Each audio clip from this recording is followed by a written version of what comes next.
ignition sequence has started. 6, 5, 4, 3, 2, 1, 0. We have commit and we have liftoff at 2:13. The Saturn V building up to 7.6 million pounds of thrust, and it is clear that Burger King presents 4 bright, colorful Star Wars glasses. Hey, it's Luke Skywalker. And the princess. Gee, wow! Get your kids a different Star Wars glass each week. Buy a regular serving of Coke for 59 cents plus tax. Get Chewbacca, get Darth Vader, R2-D2, and C-3PO. What mission? What are you talking about? We can get all 4. Star Wars glasses at Burger King until February 2nd.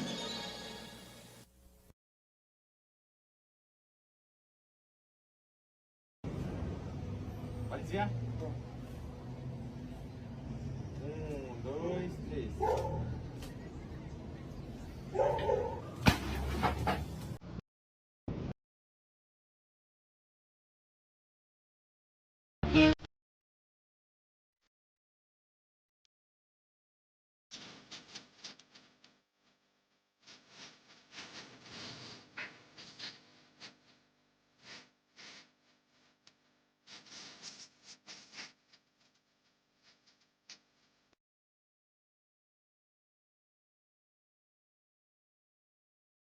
Stop hating Mondays. Be a professional and hate the whole week instead. Bruh.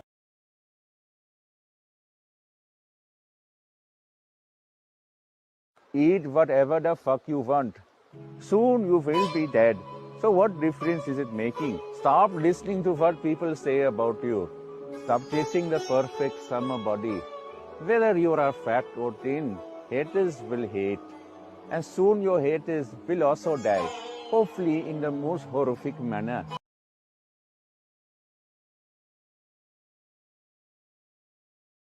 It was confiscated? Yes, it was. But you, here's one from BF in the chat. We won't get cunt again. Exactly. Meet the new cunt. Same as the old cunt. Here are some other phrases you'll want to know if you want to be sure to sound hip in the 90s. Yo, a greeting. Yo, Curb, what's up? Clutch the pearls, said in amazement or disbelief. Well, you know he's married. Clutch the pearls. Bucked. In the 80s, it was just wasted. I don't know how many I had, but boy, did I get bucked. I sure felt it the next morning. That was really the worst thing I'd ever done. I hope you didn't drive home. No way. MacGyver, as in the TV show where the impossible is often accomplished. I can't believe you got off that speeding ticket. What a MacGyver. Norville, to secretly undermine. What? I can't believe she stole your job. You've really been Norville. Black & Decker, or a real tough assignment. You get the analogy, right? This job is a real grind. It's just a Black & Decker. Some phrases may be around forever. Well, look, I gotta run. Peace. Bye, Tom.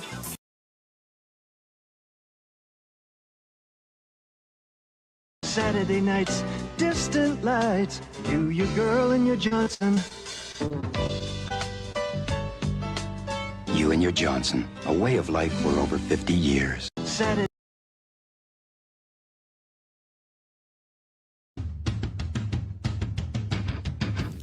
Do you feel that?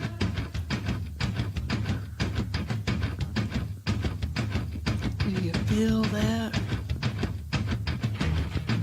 Oh, shit.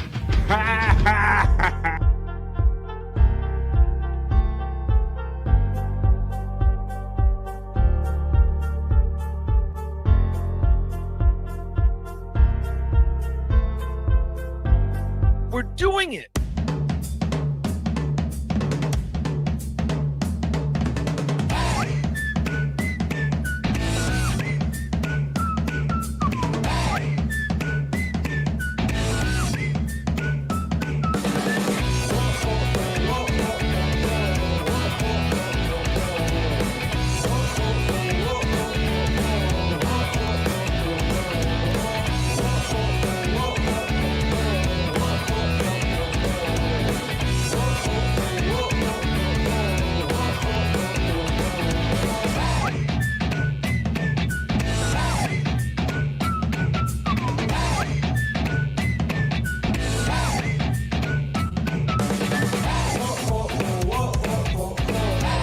Oh, hey, everybody. Good morning, good afternoon, and good evening, and welcome to BF Live Stream Show 148. How's everybody doing today? We're here, everybody. We're doing it again. We are. We're doing it. We are doing it. What's up, everybody? Stream Show 148. It is BF Bobby Live right here. How you doing? I'm about trying to hold a cough back. What's good, everybody? We're starting off yet another week of life, another week of podcasting. It is September 16th, 2024. It's another Monday. I cannot believe how fast this September is going by already. It seems like we were just talking about Labor Day and getting summer in, and now, just like I thought, with football season starting, here comes fall doing its slow kind of creep, and it's going to be up our ass before you know it. But we're here. We're doing it. We're doing it. What time is it, y'all? Well, if you're on the East Coast of the United States like me, it's 12 o'clock straight up, high noon right here. So it's lunchtime for a lot of you guys. Shout out to Dang Lizard, and shout out to Flex316 checking in from Australia, and everybody checking in from all over the world. What are you doing for the next 3 hours? Well, I hope I can hold it down for you right here on BF Live. Of course, I have a cough trying to work its way in my throat right as the show starts. Yeah, but we're going to have a lot of fun today, and we have a guest today. It's going to be kind of a guest-filled week here on BF Live. It's lining up to be. So today we're going to start off with Johnny Russo. Johnny's a guy that I met on Replayables a couple weeks ago. He hung out with us, and if you've been hearing his name thrown around, but you don't exactly know who he is, he's kind of the author or the co-author of the recent Anthony Cumia books, Spare Me, and his book previous to that, and some other cool books that we're going to talk about. So we're going to get a little cerebral here. We're going to get on like the reading tip here, on the literary tip here on BF Live today in the afternoon. But we're going to try to fit what we can in this first hour, because Johnny's going to join us in the second hour of three hours of live original content that I like to provide for you every day, Monday through Friday, right here. So what we like to do in the first hour, well, you know what we like to do. We like to do the chat family check-in. We like to add a miserable news moments in miserable news history, compliments of our friend Cyke Labs, and that's when we go back, and at the end of the other news that I'm going to do for you, I'm going to play a classic moment, a clip. Classic moment. You got a classic moment from the Sirius satellite radio days when Bob Levy read the news for miserable men and all. So we're going to have our moment in miserable news history at the end of the news. Then we're going to do some Cyke Labs content, and I think that'll take us right about up to the 1 o'clock hour, and we're going to have our guest, Johnny Russo, is going to join us. So we'll see how he recovered from being on Replayables with us the other night, and we'll kind of get to know him and see how he got, how he got to know Anthony and how he became the writer of the book and all that fun stuff. So I have some questions ready for him, but right now, let's start off like we always do. Let me take this date down. We know the date now. Let's start bringing my bros in from backstage. Let me see. Remove that from the studio. Let's see, he's on screen, so I'll bring him in first. He's the bro you know. He's ready to get all literate up in this. He is the prop master, Scott Fitzpatrick. Oh, yeah. Come on, you literate son of a bitch. Oh, I like how you changed the reading rainbow right before the show, buddy. How you doing? Doing pretty good. Got my walk in this morning already, and I'm ready to learn get some education in here. Some reading, literature. Well, literature. That literature. Shout out. There's already 20 people in here, so we're ready to have fun today, Scott. So why don't we... Let's start off the show with a bang. You got the reading rainbow, so we're feeling cerebral today. So before I bring, he's still like not quite at his screen yet. He's got his camera off. So let's have a little musical interlude. We got a little Bob Levy classic here. Butterfly in the sky. Yes. I can go twice as high. Literacy's our theme. Take a look in the book. Reading rainbow. I can go anywhere. Friends to know and ways to grow. Reading rainbow. I swallow Is that a fucking kid's book? Friends to know and ways to grow. Reading rainbow. Reading rainbow. Reading rainbow. I'm reading. I'm swimming. I'm a bat in the pool. Look at me go. Go, Bob. Levy is such a stupid name.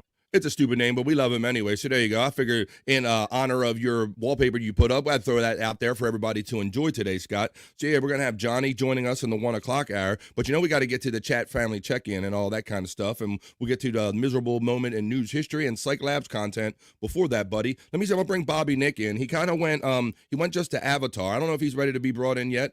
But let's see if he's ready. Maybe he's taking a dump, or maybe he's grabbing some Ben and Jerry's for today, or Ben and Perry's. Don't you got Ben and Perry's, don't you? Because didn't Jim from PCL sign that Ben and Perry's deal? Shut the fuck up. Well, maybe talk to Jim about that. I don't know, but let's bring him in. Bobby, are you ready? It's Bobby Nick Havens. He's muted. Cough button, please.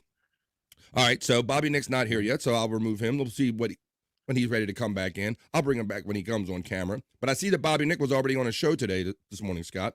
Yeah, I seen that too. I tried half hour before the show, kind of see what's going on. I seen him on Joey C's network. Yeah, he was on the Joey C shows. Fight Fest. He should just call that show Joey C Takes on the World, because it seems like he's arguing with someone in the chat or himself or fighting with everybody every day. But I guess that's what people like from Joey, huh? I guess it's okay for a little off and on, but every day, man. Yeah, gets a little tiresome here. Well, you know how we do. We keep it 100 here. We keep it positive. I like to provide 3 hours of live content in the middle of the day, Monday through Friday, and bringing you something a little different here on BF Live, holding it down different in the midday. So Bobby Nick's not ready to come in yet, Scott, but you know who is ready? The 40 chats that are piling up in the chat family check-in. So since we got to get through some stuff to get to Johnny Russo at the 1 o'clock hour, we're kind of on a little timer today. So I'm going to put my glasses on a little faster. I'm going to go to my element a little faster. We're going to run it. Let me know what you're doing. Are you having lunch? Are you home? What are you doing? You ready for Johnny or not? We're going to do it. It's the opening chat family check-in for today, September 16th, Monday, 2024. Scott, you ready to do it? Ready. We're doing it. We're doing it. He said it. Let's go. Talk amongst yourselves.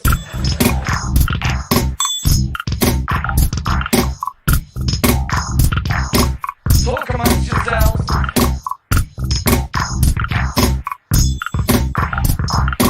Talk amongst yourselves. That's right. Talk amongst yourselves. Talk with me. Send me some pretty colorful super chats, and I'd certainly would appreciate it. Let's go right to the top of the comments right here and see what everybody's up to today on this Monday. Blumels checks in first, Scott, and says, looking forward to the show. Blumels, defense lawyer. Good morning / afternoon to you, my friend. Just a guest checks in. He says, block a friend, block your friend. He's having fun with the member emojis. How are you doing, Justa? Happy Monday to you, my friend. Hey, everybody from Space G75. We're going to sing it. Ding Dong, a.k.a. Mrs. Cyke Labs check-in. Mrs. Cyke checks in and says, Hoya, happy Monday. Will you get the kiss, Ding Dong? How you doing? Checking in. Scott always throwing out the gang. Don't be throwing your gang signs here on my show. I don't want to get you shot there, Scott. But there you go. Gang, everybody from Scott Fitzpatrick. Spawn checks in and says, good afternoon, fart knockers. That's Mr. Fart Knocker to you. How you doing, buddy? Let's check in with Alexa. You know, off the clock Alexa. She's ready to start another week of work. Let me see how you feeling today, Alexa. Happy Monday. Yeah. Right. Whatever. Wait a minute. That's no way to get the people positive and feeling in a good mood off the clocks, Alexa. Oh, my God. You know it's going to be a rough start of the day when off the clock Alexa isn't even on ball yet. Let's see. Mrs. Honeybee checks in and says, hello, Bobby friend in chat. Hello to the lovely Mrs. Honeybee checking in on this Monday. Buzz, Mrs. Honeybee. The Donkey Kongington checks in and says, dong, dong. Wait a minute. I think that's supposed to be ding dong, but dong might be a whole nother thing when they're private time. Cyke, Scott, BF, Spawn, Space Chief, Mrs. Oni B, and Space Nerd from Donkey Kongington. The bro checking in, the hardworking man checking in on a Monday. And to that I say, Spawn says, I hit a nice 7-leg parlay last evening, which was lovely. Just missed out on a few others. Benjamin's aplenty hits. Stick with me, folks. I've been doing this a very long time. There you go. So if you're looking for somebody, you know, go do this at your own risk, but check in with Spawn. Maybe he can guide you the right way on some of these parlays, on some of these bets if you need that little extra help getting started. Ding Dong checking in, Mrs. Cyke Labs. Spawn says, it was a stressful weekend at the books, Bobby. I sure as shit could use a Hoya. Well, here we go. Let's go. Can I get a Hoya? Can I get a Hoya? Can I get a Hoya? Can I get a Hoya?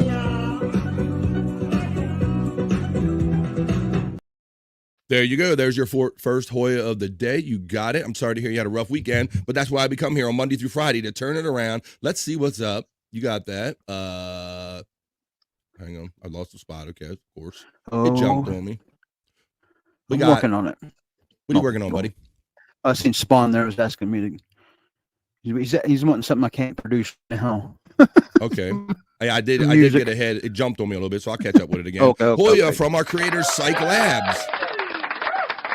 Compliments of Cyke Labs. We're going to be sharing with you a moment in miserable news history where Bob Levy used to attempt to read the miserable news on the Miserable Men Show in the Sirius satellite days. We're going to be tagging that on to the end of the other news I'll be doing for you. What is wrong with you hipsters, says Jerry Lahane. Haha. Johnson, I get it. Did you like that? Yeah.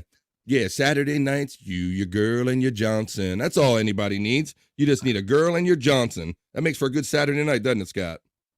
Right on. And your Johnson. Yeah. I thought that was good. Scott Fitzpatrick knows. He said, can you feel that? That's right, because everybody knows that's what's up. That's when BF Live is about to go down. Space Chief 75 getting the love from Donkey Kongington. Jake's wife says, Jerry Lahane. Not sure about that. Hoya, everyone from our friend Scott Fitzpatrick right here. Hoya, then Spawn, Lucky Gambler. Space Chief 75 says, good morning / afternoon to BF. And I say, ditto to you, my friend. Hi, Aussies from Jerry Lahane. He knows we always have our Aussie friends checking in. Spawn says, Scott, start us off with some of your, potent rectal gas. That's what you were getting at earlier, huh? Not yet. Maybe later. Stick around. He needs some milk. Maybe he needs some milk to get the engine fired up. We'll stick around. Stay tuned, as Scott is saying. Hoya, Scott from Big Boss checking in. Scott! Hoya. Hoya. And Hoya kids from Brian Kowalczyk. Here we go. Come on now. It's the midday hang right here on BF Live. There's plenty of stuff going on in the early morning. There's plenty of stuff going on in the evening, but not too much goes down in the midday. So I like to hold it down for 3 hours live every day in the midday and see what everybody's up to. Shout out Kowalczyk. Spawn says, Jerry, I lose too. Trust me, brother, but I've learned a lot of the years. It's in my blood. I come from a family tree of gamblers.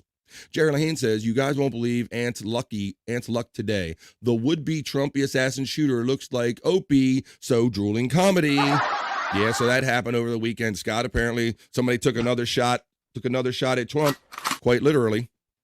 I was watching Bob Levy over there in Turkey.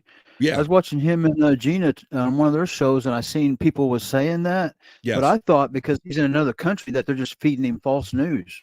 No, buddy. Apparently, if you go on social media in your Twitter feed yesterday, apparently around Trump International, his golf club, the Secret Service tracked down somebody that had like a AK and was kind of pointing it that way. And I've heard reports of shots. They shot at the guy and things of that nature. So yeah, it's just another shot. But I don't know. That doesn't tell me that everybody really trusts that they're going to win if some people are doing that.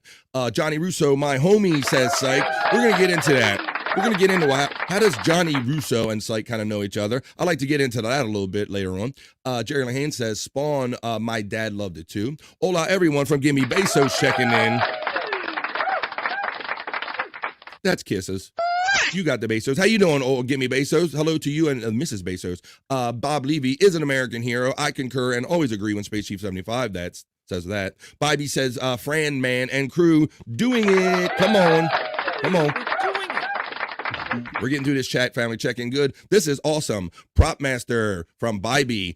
That was awesome, but it's not as awesome as this one right here because the lovely Gina Levy checks in from Turkey.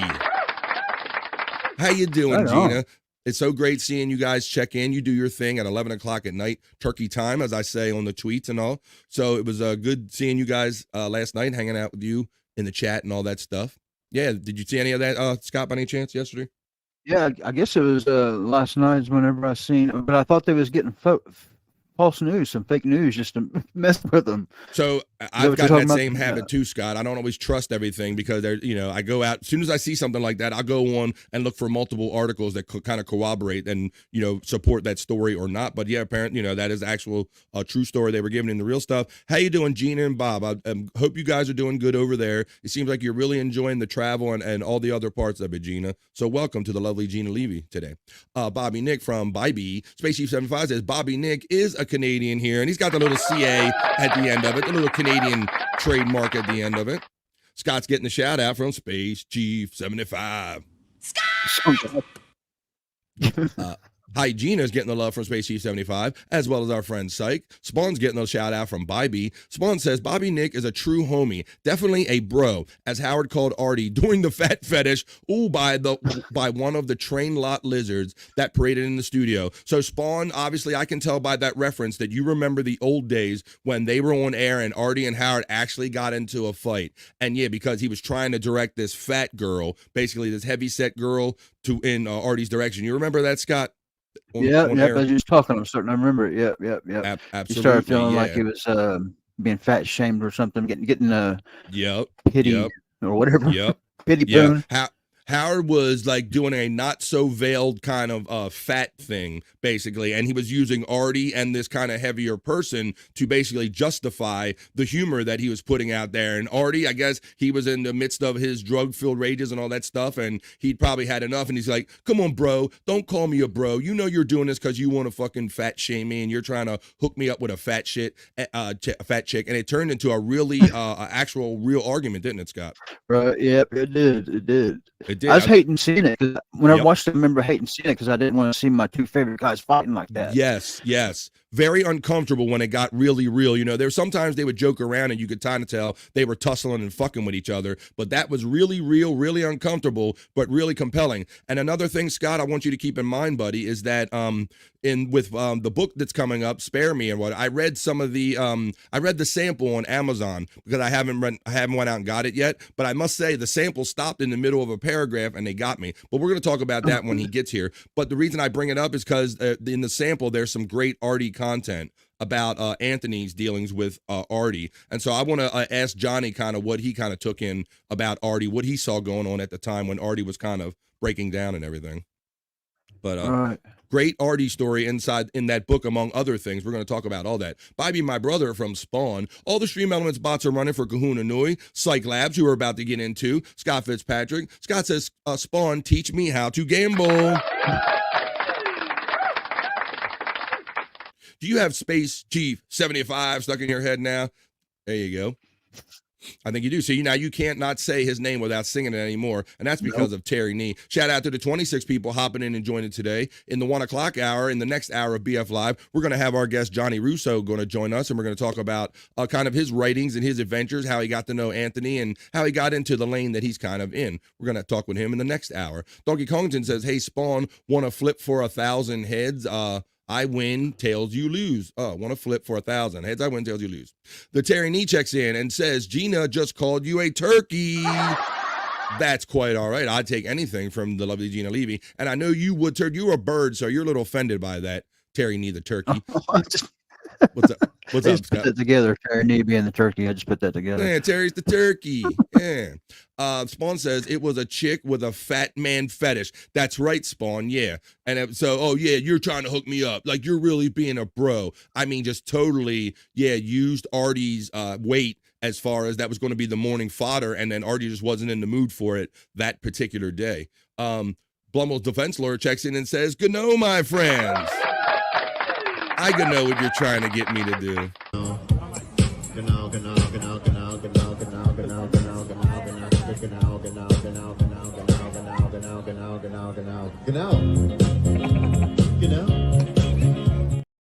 Good day, Blummels. How you doing? Hey, Terry Nee from Space Chief 75. I'm so happy to throw up this next super chat.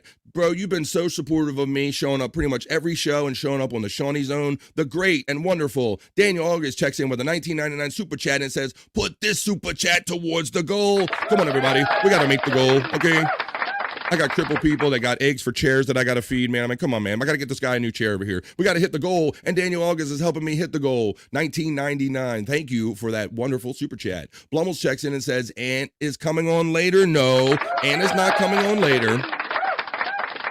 Our friend Johnny Russo, who basically authored or co-authored, he wrote the books for Spare Me for Anthony Cumia and his previous book and all. He's a kind of author, writer, and so we're going to talk to him. We're going to find out how does one get involved in being the writer of a book for someone like Anthony Cumia. So no Anthony, just Johnny Russo, no false advertising. Spacey 75 is laughing, which is good. Cumia said it was a roulette what you were getting with Artie during the AA show. Think it ended up being a big financial hit. Spawn, even if you just read the sample at Amazon.com, if you go for Anthony Cumia's book Spare Me, which I can I can throw this up here real quick. Let me throw this up here because I did read the sample because I like to do my research and all. And I will say, like I said, he did catch me mid paragraph. But here's the book right here, and there's the sample and all. So yeah, you see, it talks about Artie and whatnot. But let me close that up, and that's the book right there. Spare Me with Anthony Cumia. There's a baby picture, a kid picture with Anthony. We're going to talk about that when Johnny gets here and all the stuff going on and around that. Let's see. Yes, it was something. Oh, I see you there. Thank you. All right, thank you. And now I'm going to bring him in. He's on camera. The Regal, the Royal, the one and only, my bro and your bro, the friend you know from the Great White North. It is Bobby Nick Havens jumping in. Come on, Bobby. Hello, everybody. Yeah, we're doing it. We are doing it, buddy. Thanks for joining us today. We're doing it. Yes, we are doing it. So we're doing that. We got that spawn. Let's see. We got that. Well, it was a roulette wheel, and yeah, great comments on there. And I want to touch on a little bit of that with Artie because that had to be something if you witnessed any of that, because just what we heard on the air back in the days was enough, with Artie going crazy. Blummel says, Bobby F. and Scott getting the love to us. Thank you. Scott, I'll give you any tips I have. Vegas shakedowns make me grin. Well, come on. The first tip I need is, where do I go to do it? I don't know where to do it. I don't know how to do it. First things first. I guess nowadays, if it's allowed in your area or not, probably I'm going to say like the internet now. There's lots of internet gambling sites, but maybe I'm sure the Spawn will help you find your way. Yay, says Blummel's defense lawyer. Okay, it's cool. Cyke says, you won't be disappointed, Blummels, by Johnny. And with that, and because we need to, because we got a guest coming, that is the end of the opening Chat Family Check-In. Talk amongst yourselves.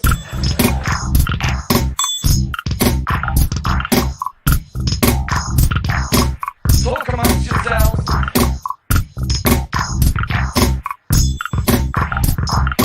Talk amongst yourselves. Come on, let's do it. Let's hold it down in the midday for you. Let's get in some midday entertainment here, right here on BF Live. Fuck, I'm pissed. I missed the whole goddamn family chat check-in. I was wondering where you went when you're. All because my asshole decided to take a really long fucking shit. Ooh, I don't know, Bobby. We don't talk about this in depth, but it's something about podcasting and your ass knowing that you about to have to go on the air and then you got to go to the bathroom. We've talked about it. Happens sometimes, right? It does. Nothing you can do about it. What are you saying, Scott? You got an opinion on that too, buddy? Every time, a half hour before the show, it doesn't matter what I do. A half hour before the show, I start thinking about. It's amazing. I don't know if it's are we stress shitting? I don't know what it is. Anticipating. We know we're not gonna be able to be near a toilet for a while. But I'm glad you guys are backing me up on this because it's something. Yeah, you got to get all cleared out before you get on camera for a couple 3 hours and start these shows and hang out with these cool people. And one of the ways we do that, we hang out with the chat family. Just did the chat family check-in. We're going to do the other news. We're going to tag on a moment in miserable news history and then make our way up to the 1 o'clock hour when Johnny Russo will be joining us. And we're going to get to know him and talk to him a little more. But let's see. It's the three amigos, Blummel says. That's right, senor. We are here. Andale, arriba. Bobby, Scotty, and Blurry. All those guys. Yeah. We need one more to make that work. But there you go. So why don't we do this? I'm going to go over to my fancy news studio set that I have over here. I'm going to pull up some stories, and we got some kind of breaking news and headlines we're going to get into. Well, as we start the BF Live other news or the BF Live not so serious news. Let's go do it.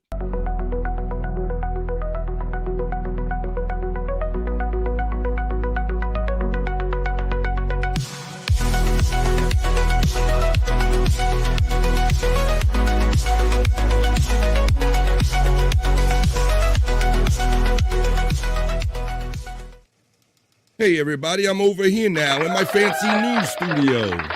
It's so fancy.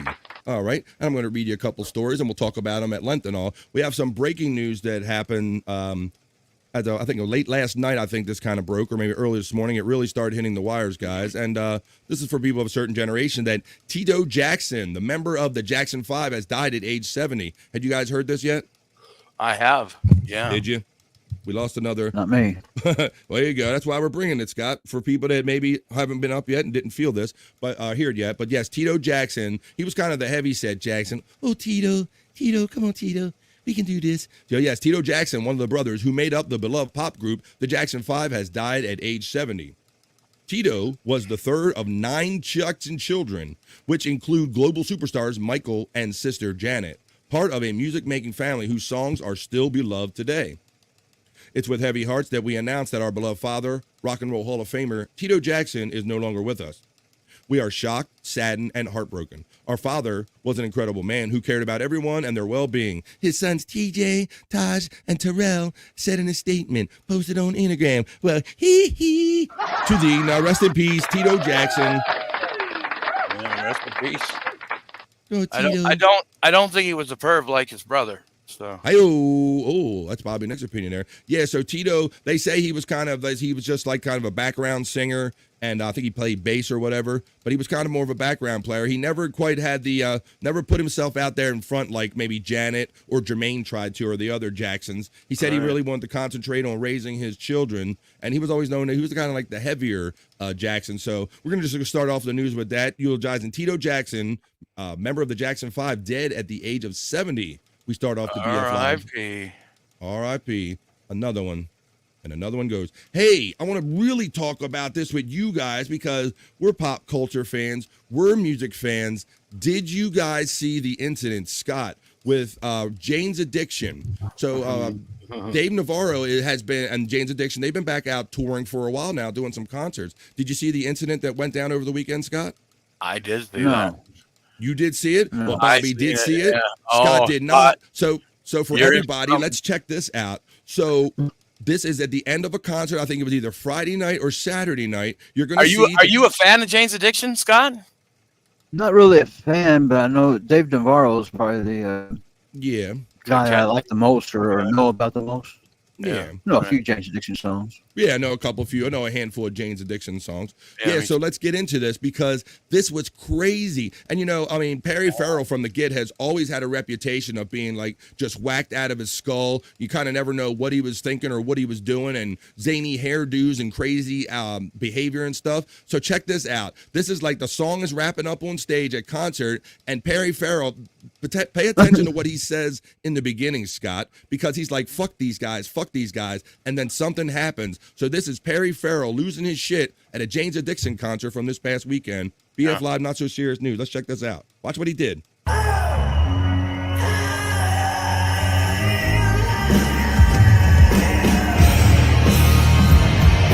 Everything's going good, right? Fuck yous. Watch. Fuck him. Fuck each band member, right, Scott? Look. Right.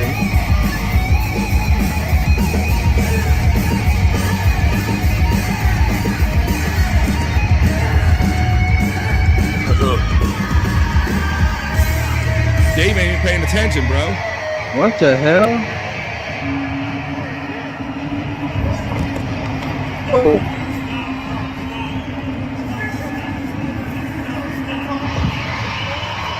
Perry lost his shit. Yeah.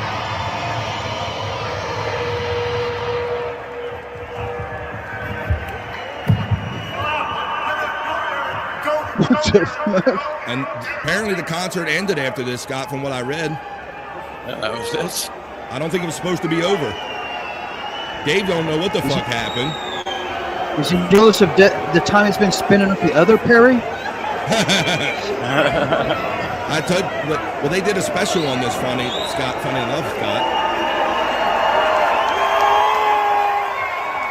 All right, so there's the raw kind of camera video from the crowd right there.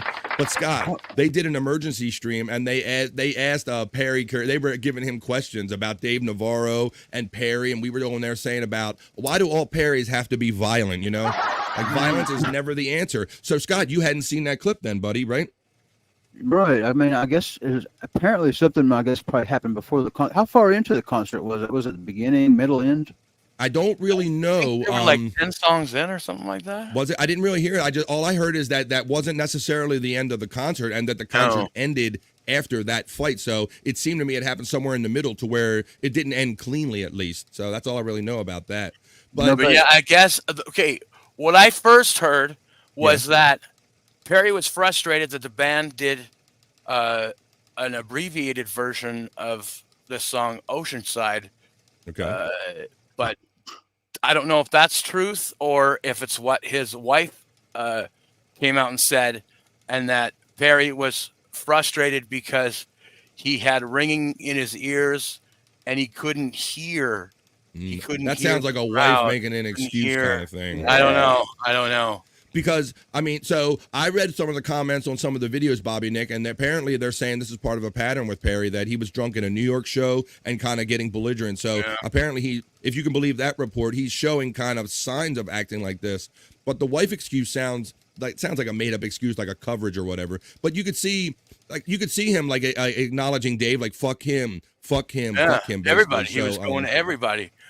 Even in the crowd, I think he was saying fuck you. Yeah. So it could be the case where maybe he got outruled, like, hey, man, we got to cut the show short, or we have to cut a set short. I mean, I'm sure these guys have. It was just a song. What I guess. Well, some guys have more favorite songs. I guess they cut out the part where there's a long breakdown. So Perry usually rants over that part. Maybe he felt like the fuck you was because. Well, now I can't rant, you assholes. He didn't get the rant. They just fucking went into the song and everything.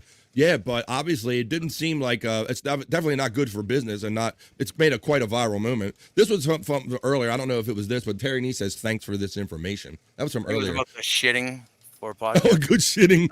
Yeah, okay. A good bass player, says Blumels. Yeah. They had a bad night. Blumels chalks it up to.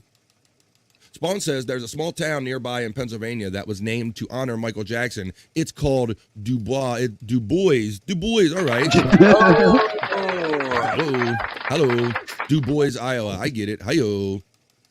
Fantastic songs. Change Addiction is a really cool band.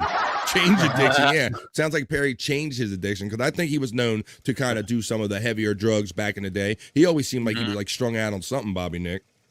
Always. I mean, he seemed like he was more than just a drinker. Yeah, he blew very high strung. Yeah, Wow. Donkey says, yeah, I heard about that shit with Jane's addiction, so he was aware of it. Space U75 says, good for Dave Navarro for refusing to play with Corey Feldman in defense of Perry Caravello. That is good. Dave's a good friend like that. And Perry is on that tip the whole time. Like that's what it reminded me of. Yeah, when he was doing that, I brought that Corey Feldman to mind. Him on this temper tantrum at the band because they started too soon or whatever before he came out. Good point. Yeah, he's copying Corey's style, trying to get some of that rub there. Blummel says Perry is well known for being a garbage person. He just happens to be extremely talented as well. Our friend Blummel says. Yeah. Quick ad read. Check out Bobby Nick's show in the lounge a few days a week, usually around 3 p.m. on the weekday shows. It's a shitload of fun. Right. Rumble.com/The Bobby Nick Show. So well timed as your friend Spawn that literally the next chat is right there. It's Bobby Nick's link. They're always running in the chat, in the lounge on Rumble, or Bobby Nick 1978 on YouTube. You can click on them right there. Terry Nee says, I'm a Bieber guy, never heard of the Jacksons. Well, he to you, Terry Nee. All right, so there we go. So there we got the Jane's addiction story for people like Bobby Nick that saw it and people like Scott that maybe didn't see that. Yeah, Perry Farrell, all Perrys are violent, and Perry Farrell lost his shit on Dave Navarro, specifically over the weekend. Like, he didn't go after the bass player guy. I guess he turned all his rage on Dave. It's kind of funny. He's been. I guess Dave's been in and out of the band a few times, hasn't he? I think so. I think I guess Dave Navarro's in and out. Go ahead, Bobby. You're right. You're right, Scott. I think he has been in and out of Jane's addiction, but yeah, he has, and probably for some of these reasons because they had various exactly. drugs and all. Exactly. I'm sorry, Bobby. Go ahead and get your point. No, it's okay.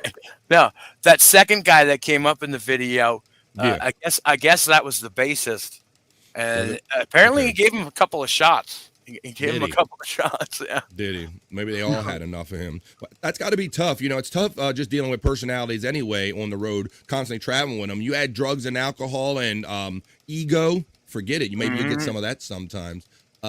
Big Boss says the lead singer was a Caravello operative. He was pissed that Dave was playing Perry's guitar on stage and wanted to get it back. He's a hero. That's what they said. Perry? Shut the fuck up. Big Boss said that stuff. He's on to you, man. He knows what's up. All right, let's do another story here. And then we're going to get on to the Cyke Labs content and some other fun stuff, leading up to hour number 2 when our guest Johnny Russo will be joining us. All right, guys. So You know, it always happens a lot here on BF Live. We always end up talking about food and snacks and eating on here. Ice cream and pizza and all kind of stuff. And maybe some other stuff's coming up in the National Day calendar if we get to that. But this one, guys, maybe you didn't know about this. Maybe you didn't know you need this. But this is something called drinkable ramen, gives the term instant noodles a whole new meaning. Are you ready to ready for some handheld ramen, Bobby Nick? Are you ready? I don't know. Let's read about this. It says Boost Noodle is a new type of Japanese instant ramen designed to be consumed with one hand by simply sucking the contents out of a small pouch. All right. Let's see. It's practice for something else. Instant ramen is probably the most convenient food money can buy. But one Japanese company has found a way to make it even easier to eat. Nippon Ham recently launched Boost Noodle, a type of hearty pork ramen designed for gamers who want to curb their hunger without having to take a break from what they love the most. So this is designed for lazy gamers that don't want to take breaks getting up from their TV to eat, Bobby Nick. You know, says, people in Japan have been known to game so long that they actually die. Died at their setup. I've heard those stories, Bobby Nick. Yes. Yeah. I've heard that. So I guess this will only help people that want to do that stuff. It says Boost Noodle Ramen comes in a convenient plastic pouch and can be consumed with one hand by simply sucking out the content. Boost Noodle consists of a special type of yam noodles, chashu pork, mimi bamboo shoots, and a mix of pork stock and seafood broths. Now, here I'm about to show you a picture of it, guys. Let me know if this is something you would get down with. Each pack of Boost Noodle also contains 35 milligrams of caffeine. So it's noodles, so they'll get their dietary needs, and they'll get some energy out of this, guys. So this is look at this. Would you eat? There's the noodles coming out of the top of the container. Are you going to suck on this, Scott? No. No, me neither. No way. No fucking way. It's probably going to be super soft and. They mentioned that they had to use a special type of yam noodle because that's one of the things they had to overcome. Scott, was the noodles becoming soggy in the pack from being constantly soaked all the time. So apparently they got the mix down, Bobby Nick. You going to eat it? You got to try somebody. Come on, man. I'm not trying nothing like that. No, thank you. I don't know if you guys remember the last show we did with each other last week. I had the ramen noodles packet. Yes, and you tried to. And you coughed yourself right off the stream. That's because somebody started yelling at me about the way I was acting. I didn't want to hear you guys. You guys hear me getting yelled at, and I just pulled out. Oh, really? I thought you were gagging on ramen. Oh yeah, I was kind of spitting it up, but that's what I was in trouble for. Someone was yelling at me, and I didn't want to hear you. I want you guys to hear me get in trouble. All right, well, you had that powdered. So for the people that didn't see it, terrible.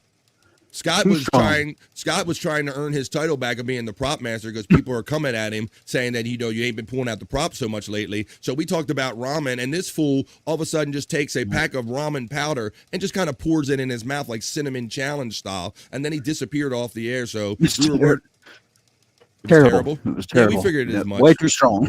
We figured as much. Yeah, that stuff's meant to be mixed with an entire bowl of water. It's not meant to be eaten dry and mixed in your stomach, but that's Scott trying to get his title back as prop master. But you are the prop master, buddy.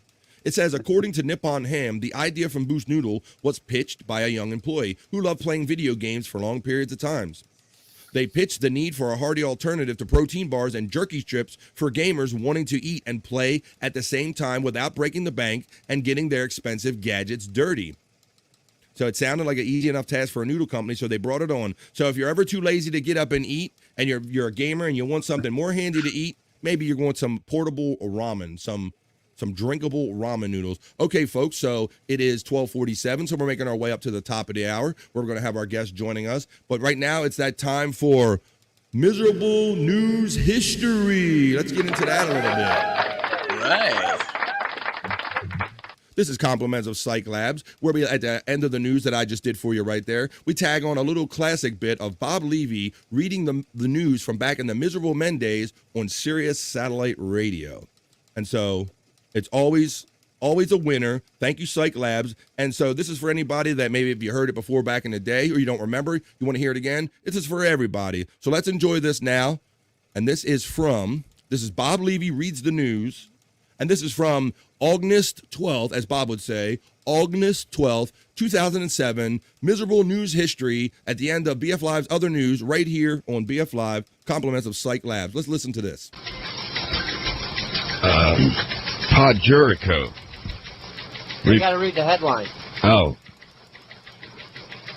Monte Negro shark scare has no Montenegro, he teeth. says Montenegro. Reports of sharks of the Adriatic beaches of Montenegro has had little effect on bathers and tourists, local authorities said Friday. The sighting of the shark 10 days ago in the waters off the port of Bar at first prompted the local lifeguard to order all swimmers and divers out of the water, but they soon went back. The appearance of the shark should be accepted as normal. It is natural as seeing a bear in the woods, said Captain Krisko Rakovic, head of maritime security. The scare enlivened the tabloid pages to Montenegro and Serbia, but was short-lived. The coast of the newly independent republic continues to attract record tourist numbers. Many of the neighboring Serbia, Montenegros, partly of the nearly 90 years until they split last year.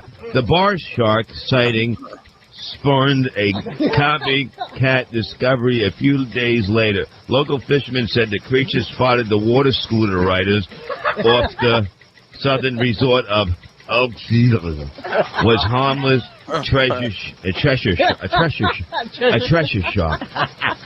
native to the water.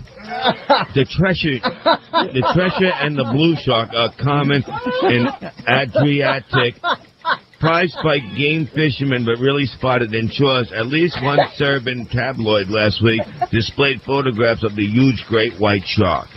All right. What was that one shark that began with a T, Bob? That was a shecker. Shecker? The one that began with a T, that's a shecker. Oh, tiger shark? No, it's right here. It's a shrimp. What is this one called? Bob, don't be facetious. Oh, a treasure. Thank you. Thank you. It must be a treasure shark. If Bob says it, it's true. There you have it.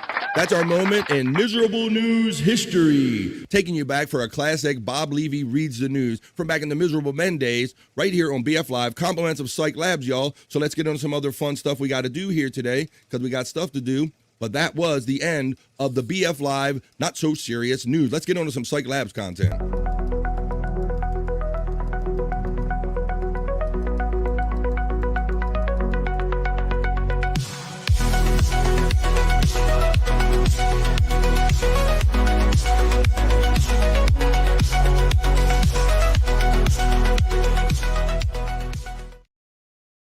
Are you having fun in the midday, folks? I trust you are. Oh, Okay. Scott just shit himself. Uh-oh. It's for you, Spawn. Was it? What was that? A false? Was it a false shot? What was it? Oh no, I got it. I got it. I think Bobby Nick heard it right. Yeah, I did. I You definitely probably heard did it right when I was playing my bumper or my elements, man. That's too bad. Well, you missed Scott's it. always got another one. It was on a loud deck. one too. It was a loud one. But yeah, he said that was We got that it, one was we got for it. Robert Spawn. So there you go, Spawn. There you go. He See that, does Spawn? request Spawn. There you go. Big Boss checked in earlier and says, I actually saw Jane's video from Electra's channel. She had better footage to closer camera angle. Yeah, well, there were many, obviously, it was somebody's phone video. Lots of different angles I could have probably chose from. I like that one because many of them just showed him like going at Dave. They didn't show what kind of led up to it with him being like raging out at the band. So that's why I chose that particular one, but you get the idea. Spawn says, I bet this ramen packet ingestion idea was by someone who used to squeeze fentanyl patches down their throat. Ramen is likely safer.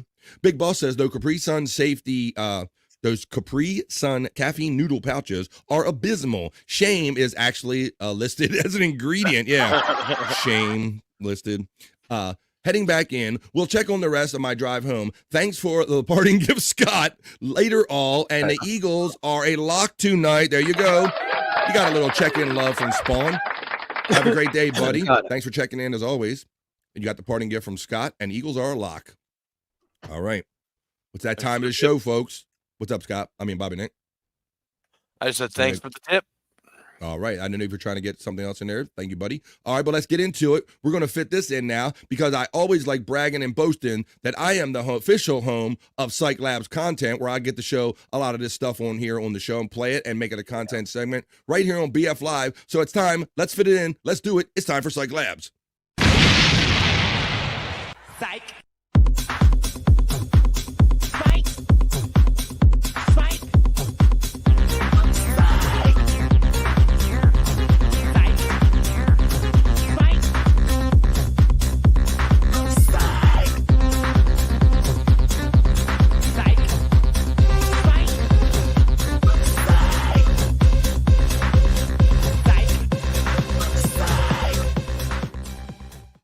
That's right. It's time for Cyke Labs Content. For those that don't know, Cyke is an awesome, talented bro in the chat family, and we got to know him real good, and he's got this great talent of doing these great voice and audio swaps, and he gives them to me to share with you all, so we have fun stuff here to do on BF Live, and I will let everybody know once again that Cyke Labs YouTube link is running constantly in the chat throughout the show, so if you ever want to see any of this stuff at your leisure after the show, do that by checking Cyke Labs link. But here you go. Let's play some of these. Cyke Labs time right here on BF Live.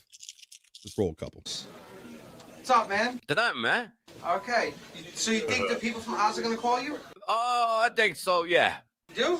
Well, my love doesn't buy a while, but he's gonna have a video. So now my guys might be in. Whoa, what was that? Well, my cousin's birthday. No, my cousin Bawa. Cousin Bow Wow? Yeah, I get him his. It's gonna be his birthday, so you know. No, I'm gonna be with him. So he's my cousin's birthday. Yeah, I think The people from Oz are gonna call you. yeah, that might call me Why should they? because my cousin Bawa. Okay. You don't know? All right. No, that's my cousin. You know? Oh, how's your cousin? Yeah. All right. And what about Sean? What about Sean? Well, Sean wife, I'll take care of that later. Try to have sex with her? Yeah, You do? yeah, How many times? every day. Do you have sex Every with her, time. Bill? Yeah, Just between me and you. yeah, for real. Yeah, You do? yeah, Is it good? yeah. Oh, I'm real good at it. Does Sean know about this? Nah, Okay. it's a little secret. You can't know nothing about it. Cool. It's a little secret. You know no name? Beetlejuice, Bob Levy, Beetle Bob, whatever you want to call it. It's funny. It's great. It's here on BF Live. And guys, I was watching yesterday when Bob's getting so much better at playing videos. He played that from Turkey, so that was cool. That was cool seeing Bob playing it and reacting to it. So there you go. There's some Beetle Bob right there. Let's kick a little more Cyke Labs content here. Let's take a little commercial break, and then I'll hit you up with some more Cyke Labs content right here on BF Live after these messages. Hi, I'm Fred from Dirt Cheap. What better gift for any occasion than a package of some Dirt Cheap? Cheap, third. Yes, it's cheap, but most of all, it's fun. The recipient will love it, and best of all, the more she drinks, the better you look. I don't know about you, but I need all the help I can get. Please come visit us. We are grateful for your business. Thanks. Be careful out there. Enjoy the journey. Cyke Labs content. Bob's getting all the endorsements now. Getting so famous, getting all the endorsements, Scott. I didn't know that liquor store. I guess that was I thought that was more of a local thing. I didn't know everybody in the country must have had one of those, I guess, huh? It's a cheap one. All right. Well, now it's time. Let's take a time for a musical interlude from the Miserable Men Days, compliments of Cyke Labs and our Cyke Labs content feature right here on BF Live. Let's take a little musical moment. Give him the other arty one, the oldie but goodie. The oldie but goodie. All right, this is the evil one. All right, here we go. This is so much fun just busting each other's balls all night. This is what we do on the weekends, right? Bob trying to create a soundbite. I know. This is almost as good. This reminds me of. What's that remind you of? I know. Bob just petering out. I know. No, but the fucking this is really good. And, Bob, if you're done, Mike, well, let's let Mike be funny. Okay, here we go. All right, here's the one. This is the request from the boys here. So it's like the Super Bowl. Dana dumped you. Oh, sorry. Oh, this is rough. And now she's on the town dating while you're masturbating at home all alone. What took us so long to break up with that chubby loser. He's a gambler and boozer and stuffs his face with calzones. We got time? There you go. A musical moment. Compliments Very nice. of Cyke Labs. Would you like to think, Bobby Nick? You get a tear to your eye, buddy? Yeah, it makes me cry for sure. Makes you cry. Bring a tear to your eye. All right. Well, I hope you guys enjoyed that. There was a few pieces. How about I'll catch up on these comments, and then we're going to bring our guest in right after this. I bet this ramen packet and Josh, we got that one. Pre-sun. Let me see. It jumped a little bit. Heading back in. Space Chief is getting the love from Terry Nee. That or avocados choose, said our friend Terry Nee. All right, well, so I hope you guys enjoyed that. I will let you know that there is one more new piece of fresh Cyke Labs content, and that is, it's kind of long. It's Ask Beetlejuice on the Miserable Men. It's like 13 minutes long, and I wouldn't mind playing the whole thing, but we have guests and other things to get onto here, so maybe we'll play that tomorrow or something. But I'm gonna put a bow on the Cyke Labs content for today. I'm going to run my element, and then we're going to have our guest in and keep having more fun. But I hope you all enjoyed that, and thanks once again to Cyke Labs. That is Cyke Labs content feature here for today on BF Live. Psych.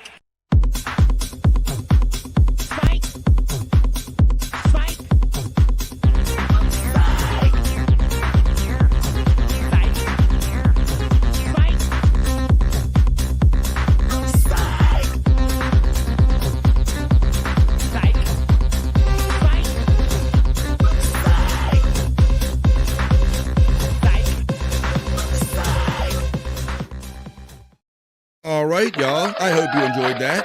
Good. These things are almost running accidentally like a well-oiled machine, almost like I know what I'm doing, because it is pretty much the 1 o'clock hour right here on BF Live. We got 2 more hours of fun playing for you today, and the way we're going to start that other 2 hours of fun here is we're going to bring our guest in. Like I said, I got the first introduced to this guy when we're playables, and we kind of hit it off. Even though it was a busy screen and all, we seemed like we hit it off and had good conversation. I thought it would carry over even better here on BF Live, so let's bring him in. This guy's kind of a writer, author, and he kind of knows Anthony Cumia. He's involved with helping write his latest book, Spare Me. Let's bring him in. It's our friend Johnny Russo's coming in. Come on, Johnny. How you doing, Bobby? How you doing? Johnny, how you doing, man? I'm good, bro. Thanks for having me on. Oh, you're welcome, buddy. Right below me is my friend Scott Fitzpatrick. He's like one of my co-hosts here on BF Live. Scott, good to meet you, Scott. Good to meet you. Good to meet you. And Mr. Bobby Nick Havens, Sir Bobby Nick of Canada. If you ever turn on YouTube anytime recently, Good to meet you, Bobby. You're likely to see him on many podcasts. How you doing today, John? I'm doing good, man. I flew in. I'm in Florida now. I was in New York for the last couple of days. I flew in last night, so still a little bit hungover, but it's all good stuff. I hate going to the airport. I hate flying. I got to take like 2 Xanax and 2 triple vodkas on the plane. I'm like Steve Martin in My Blue Heaven next to Rick Moranis. Or put the 2 double vodkas on my tray, 2 doubles on his tray, and what's your name, Pam? This is for you. Little tip. Wow. Great old movie reference. I like that, man. My Blue Heaven. That's like a funny movie from back in the day. Great. Yeah. So you obviously let us know. I just flew recently too, and I don't really need any kind of medical help and anything. You just put me on a plane and I'll kind of zonk out. That's kind of my preferred way to travel. So you like sleeping during the plane rides too, huh? Yeah, I need something to help me get to sleep. Otherwise, take the edge off. Yeah. Yeah. You got to take the edge off. It's just a nightmare going to the airport and the TSA. You got to take your shoes off, take your belt off, take your watch off, get your laptop out of the thing. It's just a nightmare. It really goddamn is. Did you encounter any of these assholes doing the this new online TSA tray aesthetic, Johnny? This is supposed to be a thing where you organize your stuff in your fucking TSA tray, like neat and organized, and you take a photo of it and you put it online. Did you do that? Holy shit! They do it like origami style, where it's all like neat and like Clooney in that Up in the Air movie type of shit, where it's like everything's prepared and locked in. It's almost like Germanic. No, I just throw everything in one goddamn tray. Let it roll. Let it roll. And you can't wait to get out that other side. But apparently you got these knuckleheads now doing this aesthetic, and they're lining up their shoes perfectly and their fancy bags and all of their content, and they take a photo and then they snap it and put it online. Yeah, this is a thing, Johnny. Yeah, that's what they do. Like, the same thing when they go to brunch. They want the avocado toast on the side, one egg here, and everything's got to be aesthetically perfect for these mental patients. Yeah, well, hopefully Luckily, you weren't behind any of those people, buddy. So the last time I encountered you, you were on Replayables, bro, and we did like over 3 hours of that show. Yeah, that was fun. That was a fun show. How did you feel after that? I think from what I remembered the next day, I felt pretty good. I thought it was a good show. Same thing, buddy. I did the same thing. I had. Yeah, Cyke. Shout out to Cyke. He's a good friend. He was like, that was a good one. That was a good one. I was going to get into that. So the next day I woke up in kind of a blur and I think we did over 3 hours last night. I was kind of trying to put it together myself, buddy, because we said, normally if I sit around and drink and smoke, I just do it enough to get where I need to be. I don't do it constantly for like 3 hours. So we were like pretty fucking obliterated and all. And we were doing it. So since you brought Cyke up already, that was one of the questions I was going to ask you. How do you know this Cyke? This guy, Cyke? No, Cyke's a great guy. How do you know him though, buddy? Through the Dabbleverse thing, and through Perry being in Perry's chat, and Bob Levy being in Bob's chat, and and when you do that for a while, you make friends with people. You do. Yeah, then and it's no different than just going to school and being in the same class with someone. You're in the same podcast with someone. You're chatting with someone. It's no different than that, or any other social. At a restaurant, you meet somebody at the bar and you hang out. The chats for these shows are kind of the same situation as far as making friends. So, it just happened like that. And after a while, you make friends with a lot of people. And I'm glad I did. It's a great community, and he's a great guy too. I love Cyke. He's great. That's great, man. You have the exact same story I do. That's how I met through Chat Family. And that's one of the things I didn't anticipate doing this podcasting, Johnny, is that I was going to meet these people and you get these ties and have these bonds with these cool people like Cyke and everything. So it sounds like you connected with Cyke much the way I did. So it's really awesome. Chat Family, man. I love it. Yeah. Like-minded people that have interest in things find each other. If you're interested, if you like the same movies, you like the same baseball team, and you're in like-minded people find each other somehow.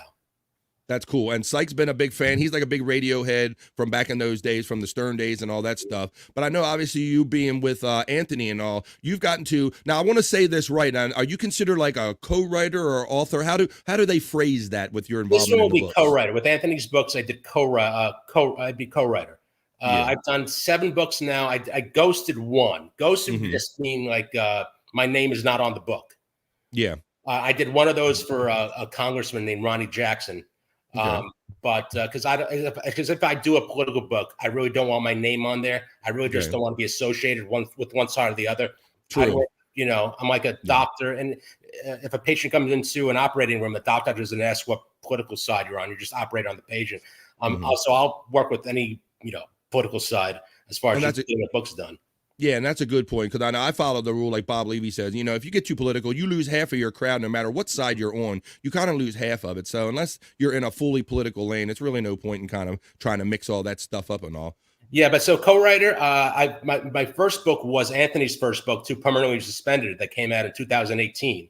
I see that poster right behind you right now. Yeah, that was a big hit. And that's why they gave him a second book.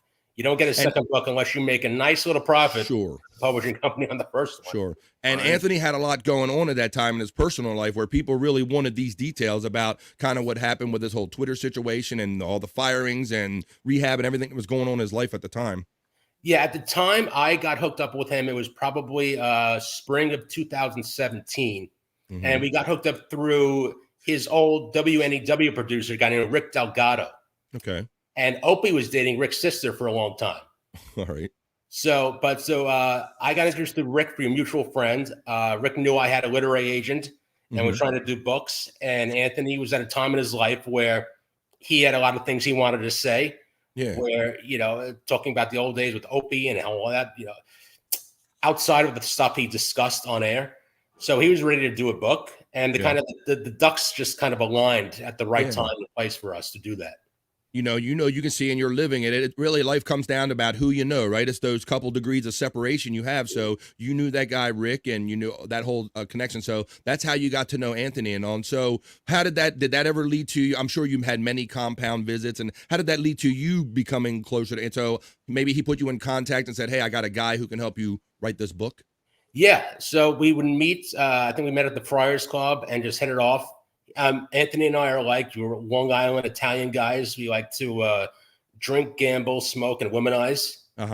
So there's not a lot of disagreements we have, and I'm on I'm not as right as he is, but I'm close to where he is on a lot of politics stuff. So I've never had a disagreement with him. Yeah, and whenever we'd go drinking, we just had a great time, and we got along great as just writing wise too.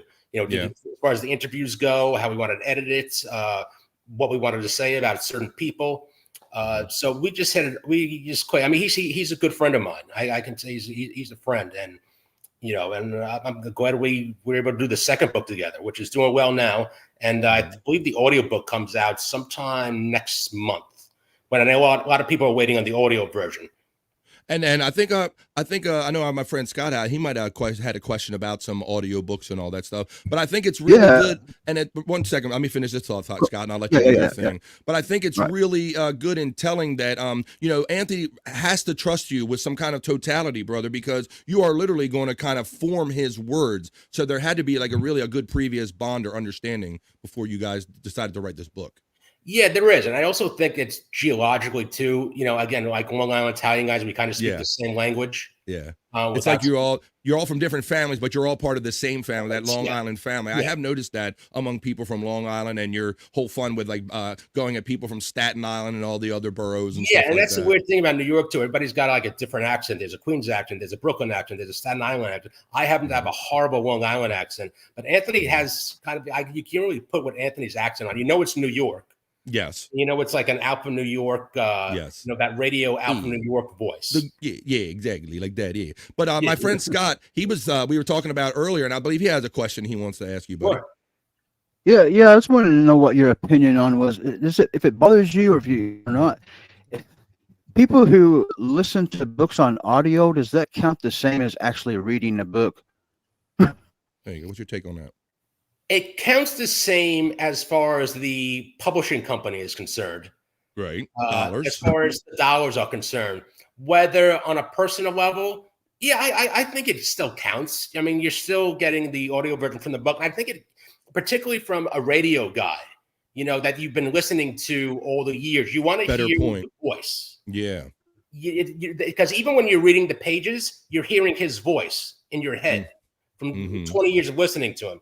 So I think the audiobook is actually even better than reading the book on page, because I know with the audiobook, Anthony will do some different inflections. He'll maybe throw in something that's not in the pages that he remembers.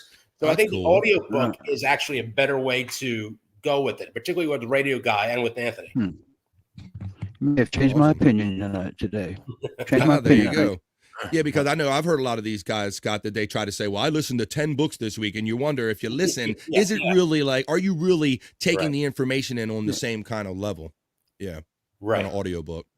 Yeah. And I think, he always had a blue collar audience, and you would listen to Opie and Anthony where going to work or coming back from work. And I think that still is the case with a lot of things, I think most of the people listen on their phone now, even during work. But the audio version, particularly with the radio guy, that's the way to go. That's cool. And I know, so I'm a little later in the Anthony game. So I'll let you know my background is that I grew up being a Stern guy. He was more easily accessible to me between the Channel 9 shows and syndication and all. I wasn't really a New York guy, but I had always heard about Opie and Anthony show. There was always out there, because I'm a fan of radio. So there are names that I always heard of. And I only knew that competition from the Howard Stern point of view from back in the day. But were you like a big Opie and Anthony guy when you come up, or what were your things coming up? I was always, I grew up on Long Island, and it was always Stern was the biggest thing ever. Stern was huge. Yes. And Opie and Anthony in New York didn't get big until like 1999, 98, 2000. Yeah. So I always was aware of Opie and Anthony, but at that time they were doing drive time in the afternoons. Yes. And so they weren't head-to-head competition with Stern at that point. Right. But everybody was aware of Opie and Anthony, but Stern still ruled the market. And the way that, and Anthony was a huge Stern fan too. Anthony was a huge Stern fan. And the way they attacked Stern, they couldn't do it directly, like a schmuck would say, "Oh, Stern sucks." No, Stern didn't suck. Stern was awesome. So you had to attack him on pinpoints of what Stern did with his money and his personality. And the way Anthony went after Stern was brilliant, because he'd go after his money and his Hamptons house, and how he deviated from his original blue collar audience, calling him Helicopter Howie. He goes out and do That's that. right. So that's how you can't just go out and say Stern sucks. That's Right. stupid and it's irrelevant, and he doesn't. You go after how he's changed from his original concept of what he was to his audience to how he's changed now with the money's affected him. He's got the house in the Hamptons now. Helicopter Howie. That's how you go after him. And he Good did it point, beautifully. yeah. And Anthony's very clever about this. Like you said, he's got a lot of years to him. And what I've come to learn, because I did join Compound, like kind of near the end when the wheels were falling off in hot water. And, they were kind of phoning in all the time. I was kind of started watching that. And I did get to see a lot of Anthony in the afternoon. And I really didn't realize how great of an impressionist he was. He does really great, funny impressions, man. The Dice impression is like, I remember Colin Quinn saying he doesn't do a Dice impression. He channels Dice. He channels him through. I remember Dice Clay was on the show, and Club Soda Kenny was Dice's bodyguard for all the, the 80s and 90s. Always heard about Club Soda and Kenny. Club Soda then became Opie and Anthony, more so Opie's bodyguard. So Club Soda Kenny introduced Dice to Anthony's impression of him. And Dice was on the show, and Anthony was doing the impression, and Dice got so frustrated. He goes, listen, I'm not going to argue with myself.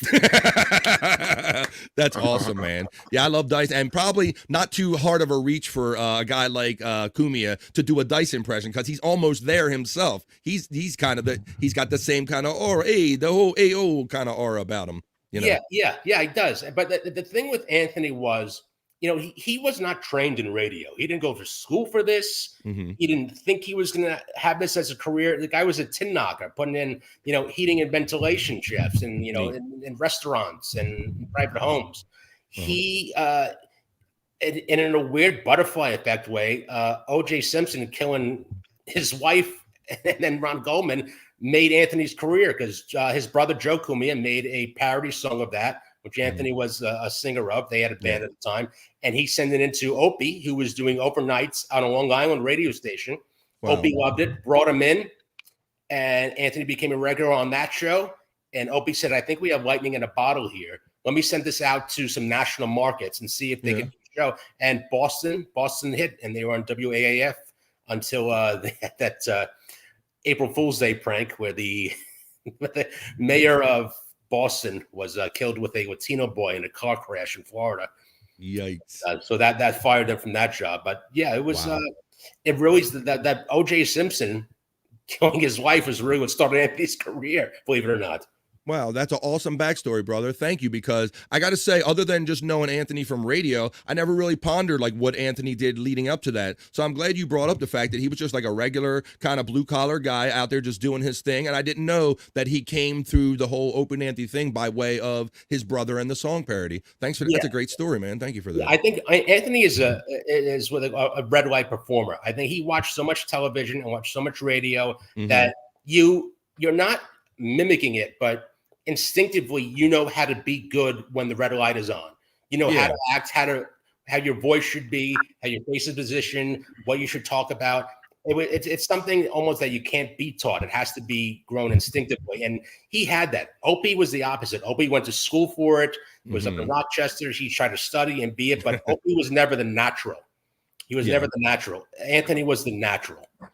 So in the book Spare Me, I did read the sample on there because I wanted to brush up and kind of learn what I could before having you on here. I really enjoyed the segments that they offer in the sample about Artie, and then kind of after Artie. So with me obviously being a Stern guy, I loved when Artie joined the Stern show. He just put a bomb under that fucking place and just brought that show to a whole nother level, Bobby Nick, right? I agree. Yeah, what do you think, Johnny? The years he was on were the best in my opinion. Just next level. Yeah. I'm biased in this, but I think the episodes with Artie and Anthony are the funniest things ever recorded. Yeah.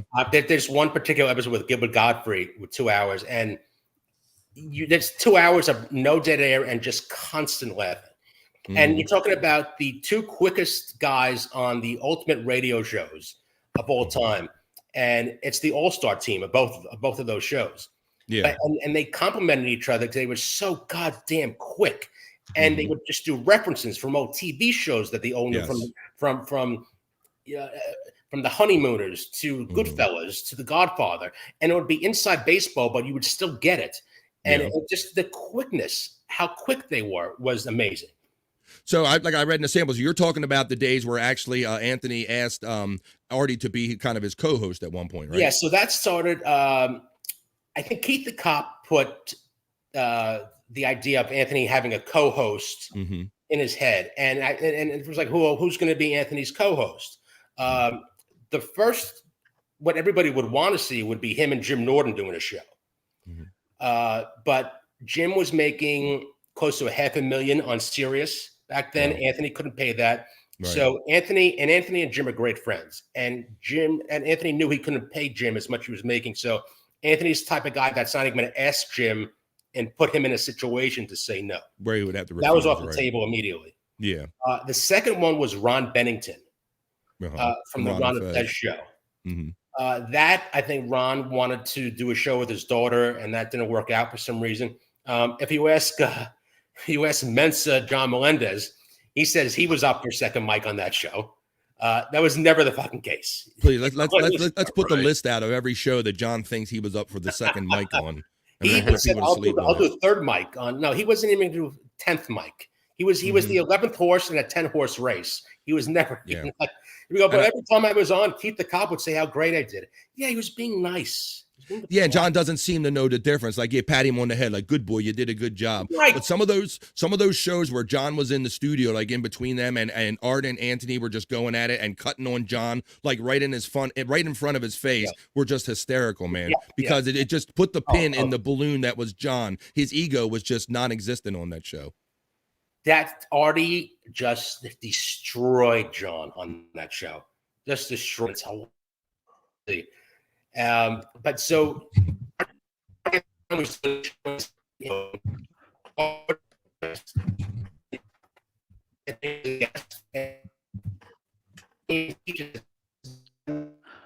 signal's a little underwater right there, Johnny. Maybe we got to wait it out a second, buddy. Unless I'm underwater. No. Okay. All right, I think you're back now. Yeah. You all good? Yeah, we're good. Yeah. Your signal's good.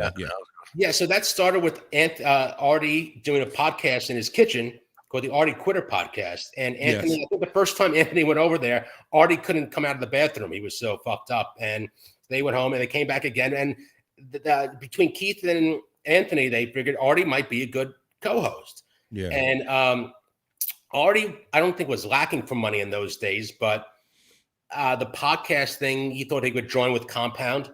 I think he had about 30,000 subscribers, maybe a little less. And Anthony was kind of in like the 70s, I believe. So I think merging that was kind of a good idea. And in the contract, they had a split decision financially, you know, how that was going to work.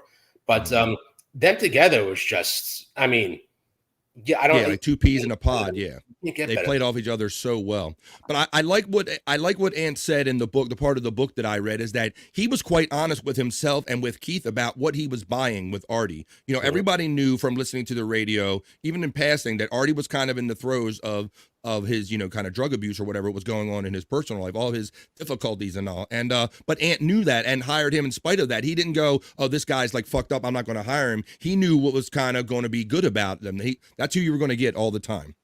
Right. And I think Anthony was actually trying to help him. And it pisses me off when people say that Anthony enabled Artie to be even a bigger drug dealer because of the money he was getting paid. Well, you know, if that was the case, then at that same time, Artie was doing the HBO show Crashing.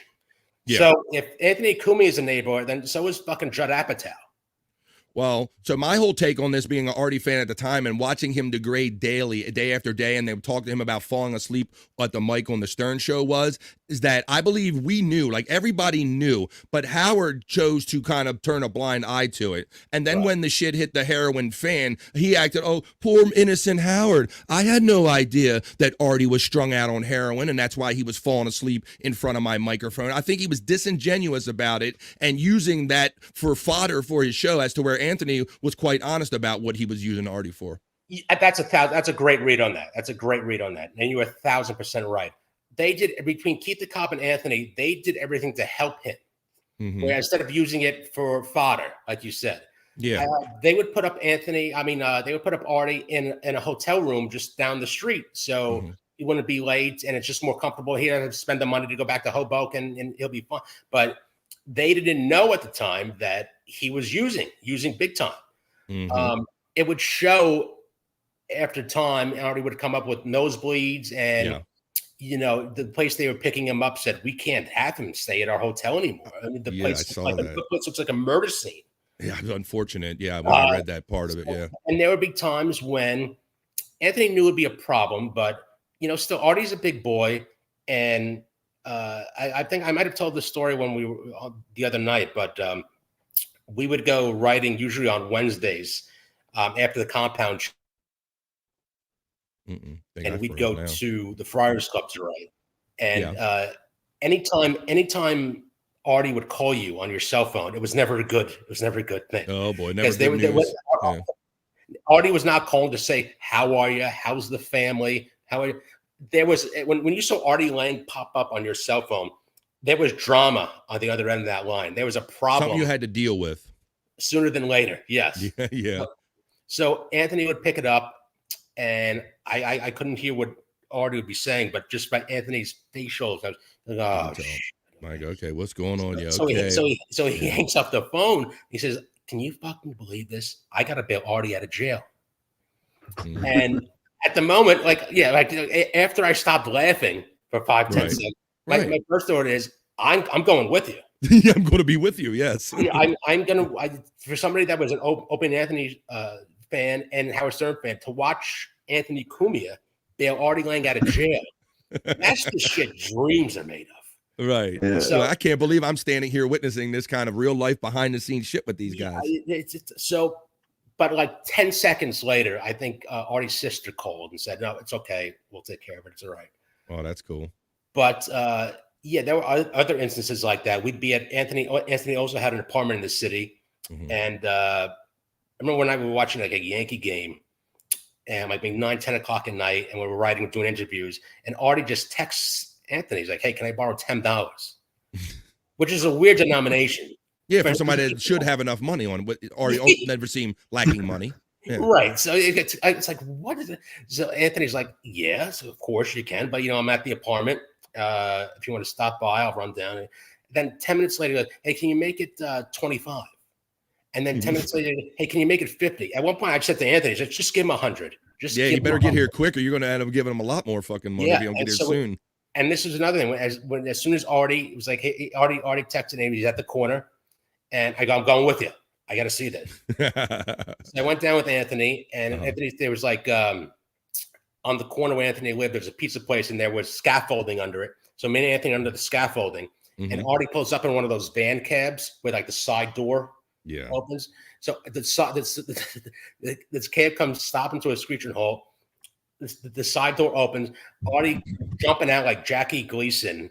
And he's got his wool cap on and sunglasses on. And this is like 10 o'clock at night.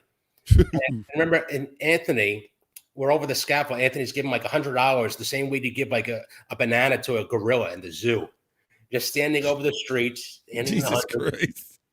Oh my God. So Anthony takes it, and Artie takes it and makes some jokes. And the next day was that show with Stuttering John where he gets destroyed by Artie. Okay. But as soon as Artie walks in the studio, the first thing he does is give Anthony the $100 that he owes him. And you see Stuttering John's face like, "That's $100 being transferred. Where do I get mine?" Yeah. Money. Holy shit. That's cool. Well, that's cool that you have these stories about the Friars Club, because we knew from being fans of Jackie Martling that all the well-connected comedians wanted to be part of that old set of comedians at the Friars Club, bro. You seem like an old soul to me with kind of these references and some of these people and things and we're going to talk about another book that you kind of helped write. So is that true? Like, what did you think about the Friars Club and these old comedians and stuff like this, bro? Dude, that was my frat house. That was my animal house. I always loved old show business when I was a kid. I can tell that. I can see that it comes out of you. Yeah. Yeah. So I always knew going into show business. I started comedy when I was 17 after I graduated high school in New York City. And I knew I wanted to be in the Friars Club. And I had a mutual friend that was a comedian that was friends with Alan King, who's an old comedian. That's a real old name. He used to wear the tux in the suit all the time. Yeah. I remember that. Yeah, and so I got passed at the comic strip, which is a legendary New York club. So I was there every night of my life in my late teens, early 20s. And Alan King was in the audience one night, and this is the days where you could still smoke indoors. And then at the comic strip, and he knew I want to be a friar. They come down and give us like those like Jilly fucking slides, like, kid, you're gonna be a friar. Call Freddie Roman tomorrow at the club. Get an application visa. So I went down to the club. I spoke to Freddie, got me an application. I got in the Friars Club a month after September 11th, October 2001. Bro. Okay. And I just turned 18, and I had to swear on the Bible and the Torah and everything that I wouldn't take a sip of alcohol until I turned 21, which was not the case. I got drunk there every fucking week. Of course. It was my frat house. It was my frat house for 20 years, that place. I loved it. It's closed now. It's closed now, which is it's just unbelievable. What happened, the mismanagement of that club is another story. But it was that's awesome, bro. I know that's no small feat to be accepted by those old comedian heads because, that was like a very kind of exclusive club. Like if you hadn't made your bones somewhere or anything, or anybody thought you were funny, you weren't really any part of that kind of club from what I could tell. Well, yeah, I mean, you needed to be sponsored by two comedian members that were members. And I got sponsored by Alan King and Freddie Roman. And that was, those were the two standard bearers at that time at the place. And I took full advantage of that place. I loved it. I still love it. And the fact that it's not open now breaks my fucking heart. It really does. Yeah, I just always liked the aura of it and that it was a place that kind of always existed. And I always wondered what kind of would go on there. I would imagine all these funny comedians like your Alan Kings and all sitting around just bullshitting with each other and smoking cigars and having lunch and cracking one-liners to each other. I have a very funny picture. Maybe I could send it to you now with this was October of 2017.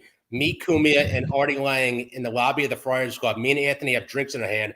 Artie is going through withdrawals, and he has to do stand-up comedy in about half hour. Oh my God! And it's a horrific picture for Artie's sake, but it's my favorite picture ever. As I'm hammered in the drink in the lobby of the Friars, have a drink in my hand. Anthony's there with Missy B too. She's in the picture also. The lovely Missy. And Artie's just sitting in the chair. Just like, he's got the gray hair. He's going through withdrawals, and he's got to do stand-up 15 minutes later after that picture. Wow, that's amazing. Well, I will remind everybody that we're talking to Johnny Russo. He's kind of author, co-writer of this book right here, Spare Me, by Anthony Cumia, with Johnny Russo, that you can get yourself on Amazon.com as long as you're the book previous to that, Permanently Suspended. He's a co-author of the Anthony Cumia book, so we're having fun talking with him today. So the Friars Club was good. So like I said, I could tell you're an old soul. One of the clues I got is because in your book lineage, I could tell that you also helped comedian Tom Dreesen with his book. Tom is the best. I just spoke to him the other night. You talk about a showbiz legend, a showbiz career. I don't know if anybody had a better showbiz career than Tom Dreesen as far as comedy was.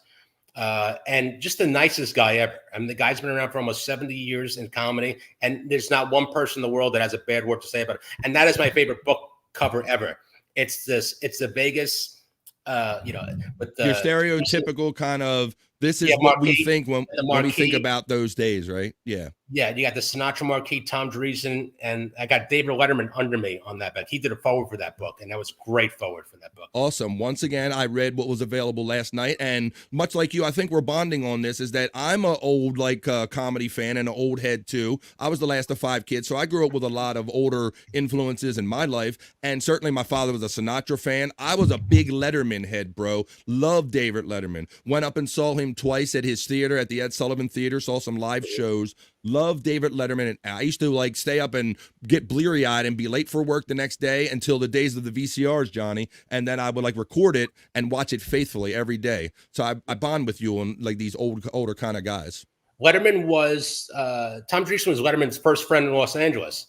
Letterman drove in a red pickup truck from Indiana to the Comedy Store, and Tom Dreesen was the first guy he met in Los Angeles. And they've been best friends ever since. They're still best friends. Had no idea, even though I call myself a Letterman head. I seen Tom Dreesen on the show many times, and I could tell he was one of his favorite comedians. I know he would hook up his bros like that, but I had no idea until I read that cool introduction to his book that these guys were so tight, that Dreesen was literally the first person to reach out to him when he came from Indiana to the Comedy Store. And like he said, he made him feel like the Chamber of Commerce, and they've been friends ever since. Real funny introduction and forward from David Letterman in that book. That's just a legendary introduction from Letterman. And Letterman trusts Tom so much. When Letterman had open bypass surgery, he let Tom host a couple nights on the show, and you can find that on YouTube. But yeah, Tom was on there, God, maybe 50, 60 times. Yeah. And the thing with Tom was also he was Frank Sinatra's opening act for 14 years. So anybody like Letterman, the first thing when Tom would go on is like, tell me a Frank story. What's going on with Frank? Yeah. How's Frank doing? Yes. You doing with Frank? And also, Tom's best friends with Clint Eastwood too. They're great friends too. So Tom knows just from the spectrum area. And in the stories I had with Sinatra, I could talk Sinatra for days. I bet. But yeah, that's the first thing Letterman made. Tell me a Sinatra story, because all those guys, were in awe of Sinatra. And the legend Sinatra. They just say, tell me a Frank story. Tell me a Frank story. Yeah. And God, he had a lot of them. And if you want to get a really good flavor of what Johnny's describing here, I would recommend the book, the Tom Dreesen book to you, because it has that there you go, that one over there. See, it's one of his favorites. He's got it over his shoulder. But Tom tells a really great story about the moments that he realizes that he's kind of working with this legend, Frank Sinatra. And he tells a really cool story about headlining and opening him for many times. And then all of a sudden, like many nights before, like Frank, they would literally like run out of the building. He'd go, come on, Tommy, let's go. They would literally like run to an airplane and off to the other city. And the way Tom tells the story and how the moment hit him when he realizes that, hey man, I'm working with this legend, Frank Sinatra. I got like he had that pinch myself moment. I thought that was really cool, and I really got everything Tom was feeling out of that when I read that. Yeah, and Tom was so self-aware enough to know that Frank didn't need a fanboy to be with him that gushed over him like, oh, Frank, I grew up listening to you. So Tom approached Frank as a friend, as a contemporary, not as a fan. I think that's why Frank liked Don Rickles too, to get in the middle of this. Yeah, because Rickles kind of gave him the straight shit, right? Rickles cut no corners with Frank. He was just straight with him. Yeah. Right. Yeah. Mm-hmm. I mean, behind the scenes, Rickles, would bow to the knee of Frank and sure. But he was one of the few guys where you can go on Tonight Show with Frank and Don could make jokes about mafia with Frank. Yes, he got away with a lot of shit because he was funny, not because he was right. It was because he was funny. Yeah. Yes. Yeah. Yes. And that was something. That's always something that people touch on with Sinatra is the mafia connection. Yes. Back then, they all had mafia connection. They ran every hotel, every casino. Entertainment. If you were in entertainment, I think you were kind of involved with the mafia. Yeah, and I remember Tom telling me that Frank didn't like these people. He didn't want to be around them, but it was a necessary part of the business. Necessary evil, yeah, because they had the clubs locked down. I love the story that Rickles tells where he says they were in Vegas, or I think it was Vegas one time, and he was entertaining, might have been his wife at the time, very early days or whatever. He was entertaining a lady or something. He says, hey, Frank, I'm over here entertaining this lady. Could you please come up and like do me a solid and show her, that I kind of know you and all this stuff? And then Frank comes up to the table and he goes, hey, Don, I just wanted to say, he goes, Jesus, Frank, can't you see I'm trying to have a date here? I just thought that was fucking brilliant, man. That's Don Rickles. Quintessential Don Rickles right there. That's a legendary story. Another story I don't know if you're familiar with is, are you familiar with the story on how Frank saved Johnny Carson's life from a mafia hit? No, but why don't you tell it for us? I think we put this in the book. I think this is the New York Post put this in the book. So when the Tonight Show was still in New York with Johnny and Ed, I think in the late 60s, they were legendary drinkers. Johnny, a lot of times on set, they would drink during the shows, smoking, drinking back in those days. Yeah. So Frank's right-hand guy for years was a guy named Joey Rizzo. And Joey had a bar on West 40-something Street, 48th Street, very close to Rockefeller Center where they would tape the Tonight Show. Yeah. So one night, Johnny and Ed are having a few at the bar, and Johnny puts his hand up this blonde woman's skirt that's next to him at the bar. And he was kind of known to be a kind of a womanizer like this, especially when he got a little drunk. He got a little handsy. So this woman went crazy, And it turns out she was Crazy Joe Gallo's Guma, a girlfriend. Guma, the Guma. Yeah, the Guma. And so she goes screaming to Crazy Joe, who's in the back room somewhere. Whoa. And she goes, Johnny Carson just put his hand up my twat. And Joey's behind the bar, and he goes, Johnny, Ed, get the fuck out of here. Get out of here. So they go back to Rockefeller Center, and they hold up there. Crazy Joe comes out. He sends his guys to go looking for him all over town. Yeah, I bet. So now it's around town now that there's a hit on Johnny Carson. Crazy Joe's He's being looked for. The contract is out. So now Johnny and Ed are stationed in Rockefeller Center. That's the only safe place they can go. They can't leave that place. So who do you call if there's a mafia hit on you and you want to try to get it, off you if you're in show business? You're the intermediary, don't you? You got to call Frank. That's right. So Frank happened to do like a gig. I think it was in Westchester or Nassau County, something. And he invited Crazy Joe and his mother to the gig. And after the gig, Crazy Joe and his mom comes back, and the mother's thanking him. Thanks, Frank, for everything. And Crazy Joe's like, thank you so much for what you did for my mom. She's a big fan and everything. So the mother walks in, and Frank goes, hey, Joe, can I ask you one quick word? Can I ask you a favor? Oh, God. And immediately he goes, it better not be about that fuck Carson. So Frank, and it's just Frank, Joey Rizzo, and Joe Gallo in this room. And we get the story from Joey Rizzo, who told Tom Dreesen. And Frank said it was true. All right. So now Frank now has to say it is about Johnny. He didn't know that it was your woman. He never would have done that. He didn't. Right. And now at this point, I'm told that Crazy Joe's walking around the room and like back and forth like a caged lion. He doesn't know what he's going to do. Yeah, rage. Uh-huh. So now he goes and Frank's like, please just don't do that. I ask you this one favor. Don't.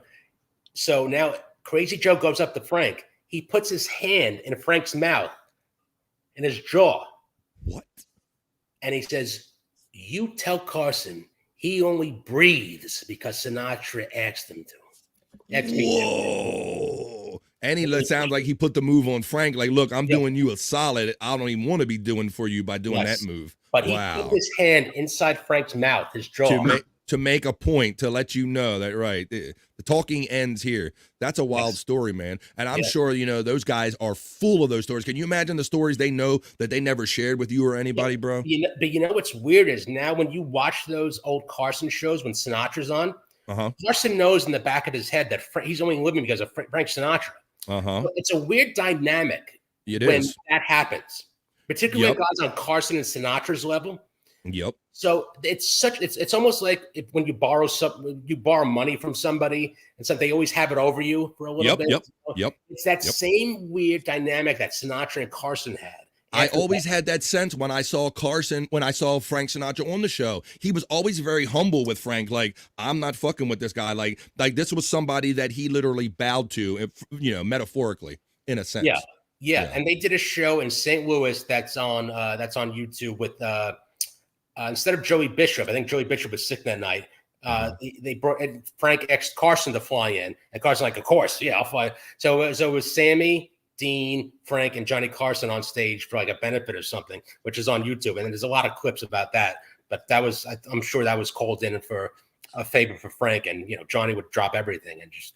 I grew up loving those guys and loving just watching the Dean Martin roast, the celebrity roast, man. Yeah. When those fucking guys from that generation were on there and just laying into each other real about everything, their wives or whatever, what have you. It seemed like there was no holds barred. And being a younger kid, you always didn't get the references, but when you saw the uncomfortableness and the body language and you get a little older and you realize what they were talking about, it was some really just fun, unique shit back in those days. Oh, those are the best. Those old Dean Martin roasts. Oh my God. And and that's another thing about the Friars Club that we're famous for, the Friars Club roast, the Friars roast.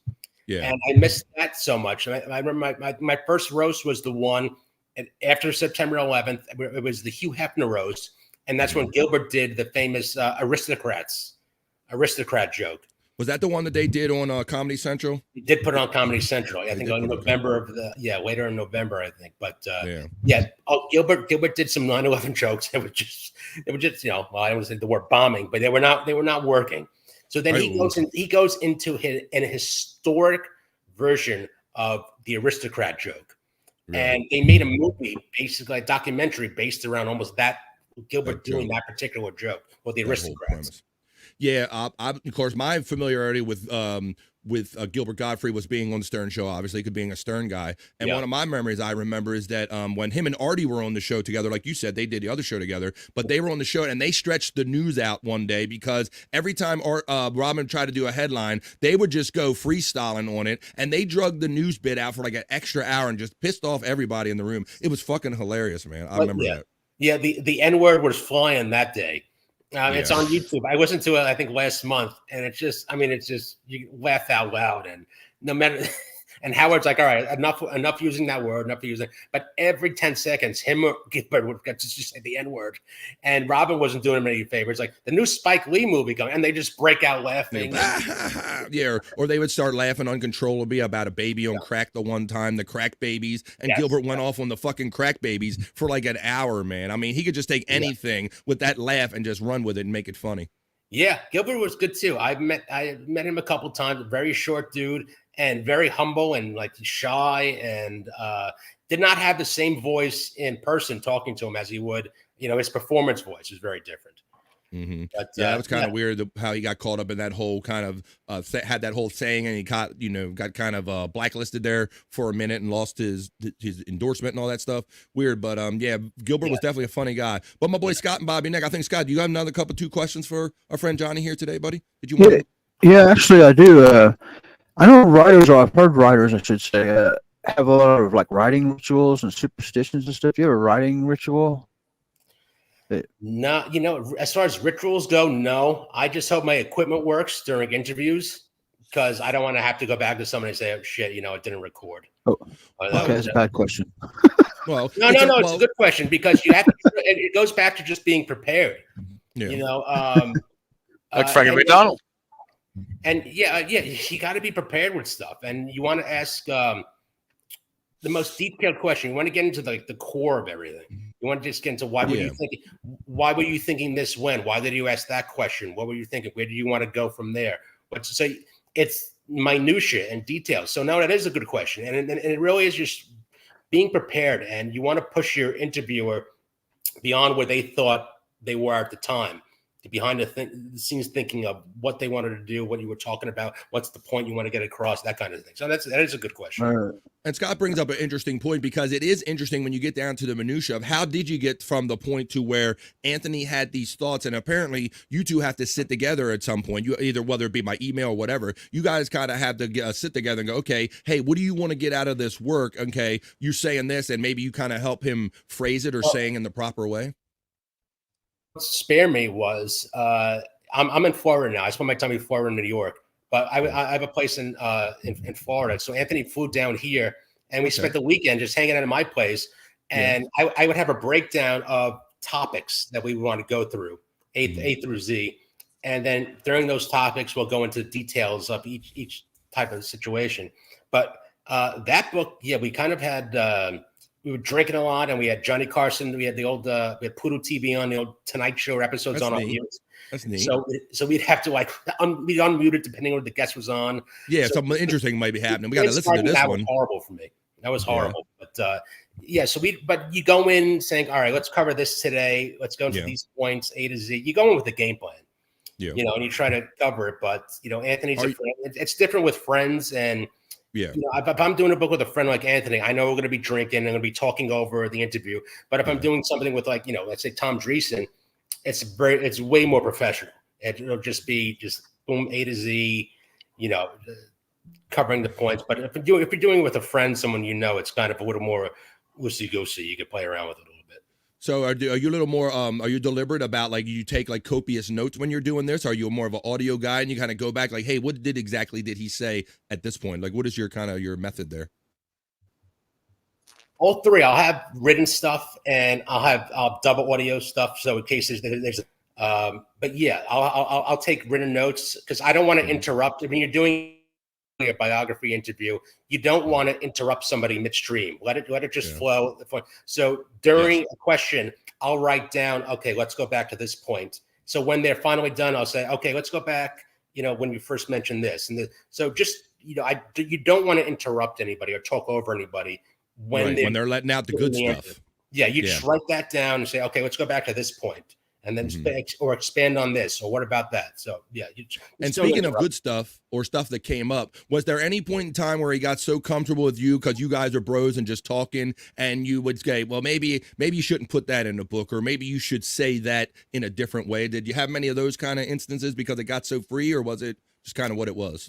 That doesn't happen in the moment. It happens with the lawyers when you hand in the first draft, and the publishing house lawyers go over it, and they go, "You really can't say this that way," or right. So and what happens, slander and stuff like that. Usually, you get notes back. Like there's 2 or 3 things that they want you to change. We had just 11 things on the Stuttering John chapter alone. 11. Yeah. But they were so fucking funny. I didn't want to take them out, so I just had to reword them. So instead of saying, you got to it's all about the phrasing sometimes. I remember there was one that he said, "John, fucking sue me, you piece of shit. I dare you to sue me, you piece of shit." So I had to say, like, "John, I dare you to sue." I did just explain minutia of church it up a little bit, clean it up a little bit, but still saying the same thing. Yeah. So you got to just change stuff around. But I didn't want to take any of that out because you have an option of either just deleting it altogether, right, or switching around. I was like, no, this got switching around. Yeah. So being that we're talking about Stuttering John and this whole Dabbleverse, like I said, I'm a Stern fan from way back in the day, go back into the Channel 9 days and all that stuff. So I always kind of I've kind of evolved with John. I know what John's role was in the show. So all of these delusions of grandeur that he tries to purport and put out there, I really don't believe, and I kind of laugh at it. So I'm not really a participator. Like some people in this podcast community feel like they like to go out and lash out at John, get in his chats and get their attention. I'm not necessarily that guy, but I'll report on a good train wreck every now and then. So, and John is the quintessential kind of train wreck nowadays. Oh, his debris field of stupidity just lands on everybody's radar, where like almost everybody now has to address it or talk about it. Like, can you believe what this asshole said today? Do you believe what he said today? He's thinking that. I think half of that is performative. I also think half of it's him being serious. And I don't necessarily think he's stupid, but he's the best kind of like ignorance, where he's kind of stupid, but he thinks he's a genius. And and I don't necessarily think it's so like performative or kind of pre-thought out. I think he really believes a lot of the stuff he puts out there about himself. I agree with you, but the fact that he really believes he's a fucking genius. Yes, he does. We believe, and we know that he's kind of fucking stupid and a liar. So that's built-in comedy right there. So when he's on, I have to watch it. It's a complete hate watch for my. Well, I have a theory because he always says he's Mensa, but he seems so far removed from anybody that is Mensa or intelligent. My theory is that when he was a young child, he was in the other room and they said, "Ma'am, your son is mental," and he mistook it as Mensa, and he's been telling everybody ever since that he's fucking Mensa. So I'm not buying it. I don't see nothing Mensa out of him. No, and you know what? I know this guy. I grew up 2 towns away from him on Long Island. My dad went to the same high school he did a couple years before him, but I know what he is and what he believes, and all his friends are big time Republican. I still think he's a Republican. I think this is his political stuff. There's a lot of performative stuff because he wants to get another job in show business. I think he believes his best way to do it. I totally agree that he is playing he's playing party politics for favoritism. I totally agree with that. And the guys point that out a lot of time, how he used to use the N-word and all of these kind of phrases back in the day. He's a Long Island guy, but he's acting like somebody he's not in order to fit in somewhere where he probably doesn't belong. Yeah, he's trying to put a circle and a square peg kind of thing. Yeah. But people that watch him it's built-in comedy because he really thinks he's a fucking genius. And I don't know if it's amount of lack of self-awareness, naivete, or just passionate belief and stupidity that he spews out. But either way, it's working on some level where you're at least getting people like me to hate watch it. Yeah. I believe it's all of those columns because, we used to watch back in the day and Howard would tell him all the time, John, you think you're funny? You think you're funny? Yeah, I'll think of it. You're not funny. Let me tell you, you're only funny because I make you funny. And he is that dude. He's only funny because people made him funny. What Artie said about him, Artie had him pegged from day fucking one. If you want to know about what John really is, look about Artie's opinion on him. Artie said if you didn't have a stutter, you'd be pumping gas in Massapequa. Fuck yeah, 1000% bro. right. Fuck yeah. He's that kind of he fell into good luck. He fell into shit. He's always finding himself, got that horseshoe up his ass, if you will. And there's a longer brilliant description of what Artie went into. And when Artie wanted to describe people, particularly when he was taking them down, there was nobody could take you down better than Artie. Oh my God, it was great. Artie said something on one of his shows. I think it was with Steve Brillo, and he's like, "Yes, John is the reason why America fought the Revolutionary War. He was on the radio. He's got a stutter. He got a record contract. He's not a musician. Right. He does stand-up comedy. He's not a comedian. Yeah. He got a book deal. He's not a writer. It's this guy just stepped into. At least he knew how to fell into it. Stuff. But Artie describing him nails him to a T. Absolutely. He just fell in from one. Yeah, and it's only by us. So, like we said, it's about who you know. Like Anthony, so that's why you're down with him, and he knew Howard, and that's the only reason he got any shine or any kind of fame out of anything. So, that is John who it is. So what's what do you think? Do you think there's a book in John? You think you could like write one on your own or talk a John into a book? You think? I don't know. You're down with Pocky, so he might not trust you because you're down with Pocky. I thought about doing that as kind of a mental experiment. You remember the movie? I know Cobb with Robert Wool and Tommy Lee Jones. You're talking about I remember of the Ty Cobb story. Yeah. So Robert Wool was a journalist, and he got hired by Cobb to write Cobb's biography. But during it, he knew this was it was just Cobb's version, and it was all horse shit. Okay. Grandiose thing. So Wool in the character Wool in the movie, he did his side book about what it was really like. Okay. So I think that is the only way I would do a John book. If I could flatter him enough and be on his side, like, absolutely, John, that was great. Yes. That appearance on Wings, that was fantastic, John. And then do a side thing, just shitting on all the real thing. But I think but I tell everybody I was doing that. I couldn't hold that secret to myself, so that wouldn't last very long. But that would be interesting to read, basically like John's interpretation of a situation, and then the actual interpretation. That could make for a good book. That would be a great book. Like you do side by side chapters, and here's what had happened. Here's what this really happened. Yeah. Great. Well, I know that you're friends with this Cyke hump like I am now. I'm fucking around. I call him fucking around. Cyke is making some great face swap videos, Johnny. I don't know if you've seen many of them. I've seen all of them. They're fucking great. Have you? Yeah. Well, his link's running in here, but I figured this is especially appropriate to share this one since you're here today. This was a great mix. This was one of Cyke's early jams that he did. This is when he took the best of both things. He took Anthony voice and John. So this is Cumia and Anthony mixed together. This is Anthony Cumia doing the Boss of the Dabbleverse, stuttering Anthony. Let's do a little bonus Cyke Labs and let's flip your mind out. I want to know your impressions of hearing Cumia's words through another way. No, well, don't make a face like that because you're off fucking. Cyke's my friend. Man, the Pocky, fucking Pocky, abandons everybody. Mr. Moneybags. Mr. Moneybags. Now, look, this, I don't know if you keep up. You see, this is supposed to be the stain from that horrific tattoo that he's now sporting. Yeah, from that tattoo. Yeah. Got a tattoo. Scolds, man, got a tattoo. So he said it was, and that tattoo is horrendous. That's a whole nother line of what we can get into. But let's continue watching how eerily funny this is right here. Yeah. Let's check this out. The super fucking talented Pocky. What happened? Goodbye, Gino. Goodbye, Christy. The fucking faces. Goodbye, what's the other dude? Joanna. And what the fuck's the other guy's name? I had him on my show, too. Oh, Schultz. Whatever. Goodbye. Goodbye, Bill Schultz. What the fuck?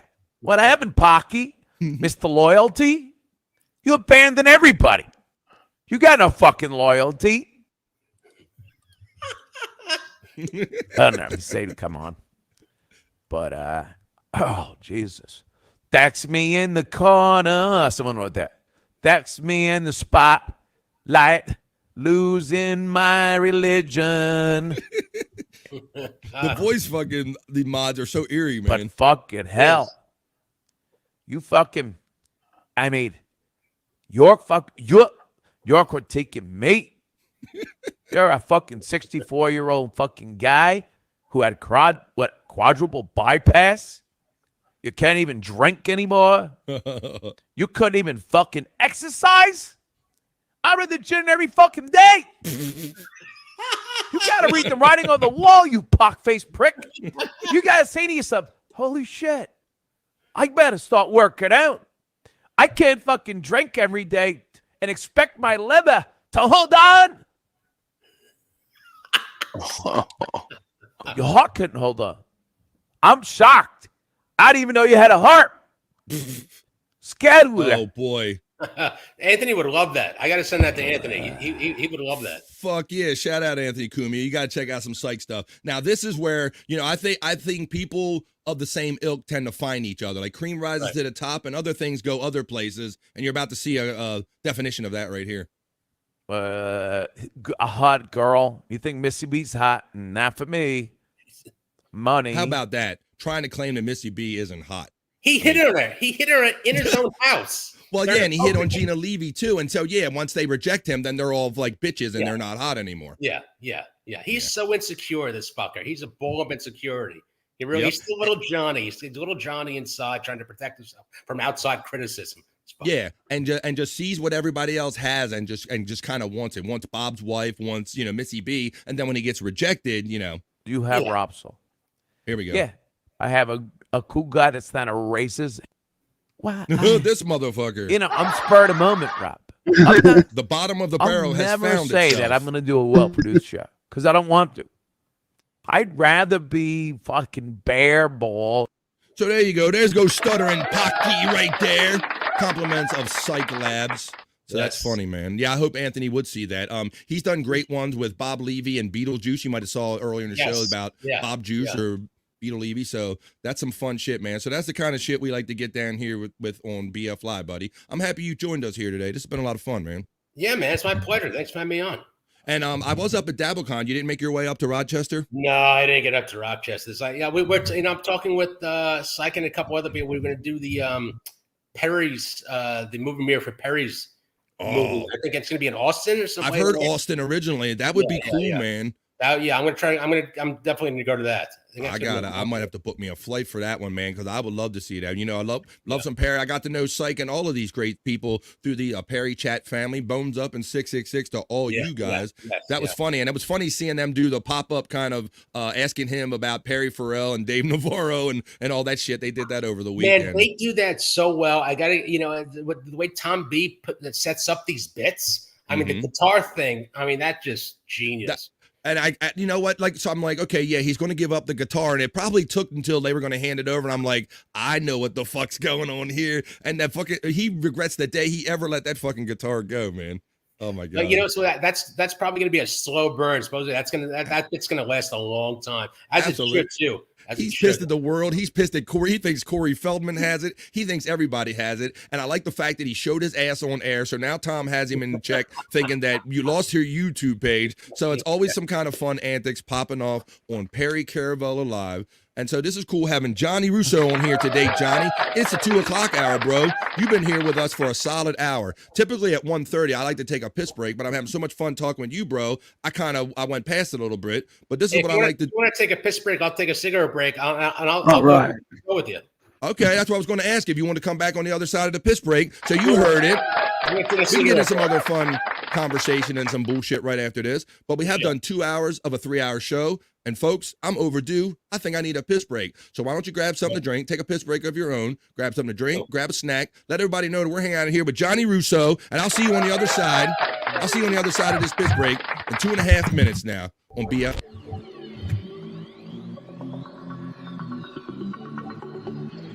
I think I need a piss break. I'll do the pee-pee dance. I'll do the pee-pee dance. I'll do the pee-pee dance, pee-pee dance. Yeah. Think I need a piss break.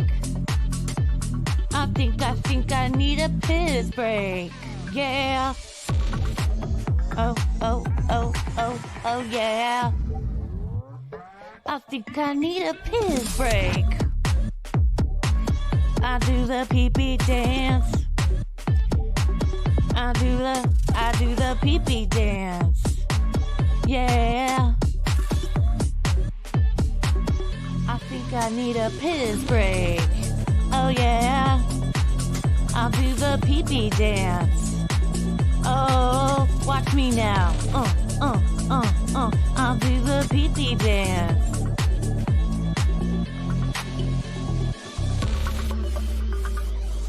Come on, give it to me, that pee-pee break. DJ, hook it up. Drop that beat. Yeah. I'll do the pee-pee dance.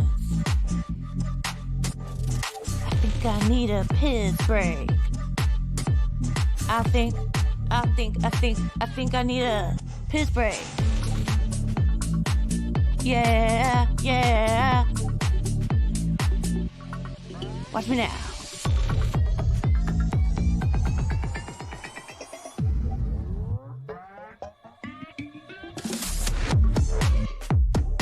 Pee-pee breakdown, pee-pee breakdown. Break it down, pee-pee, yeah.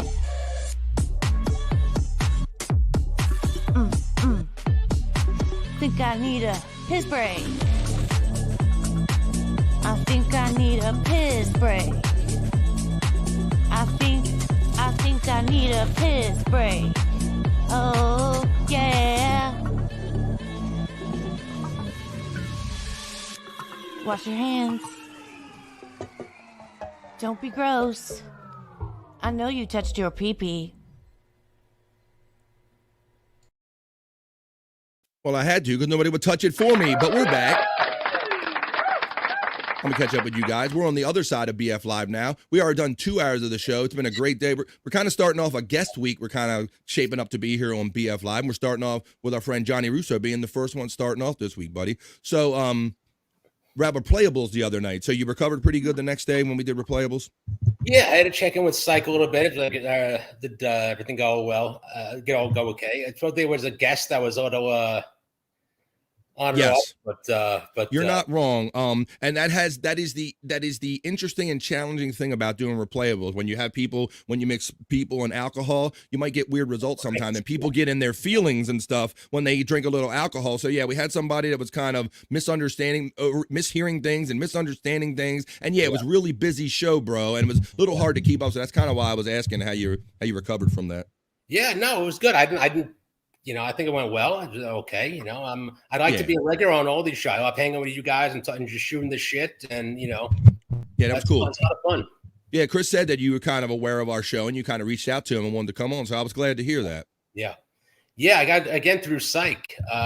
Just getting on this stuff, and these are fun hangs. They're fun hangs to it's great.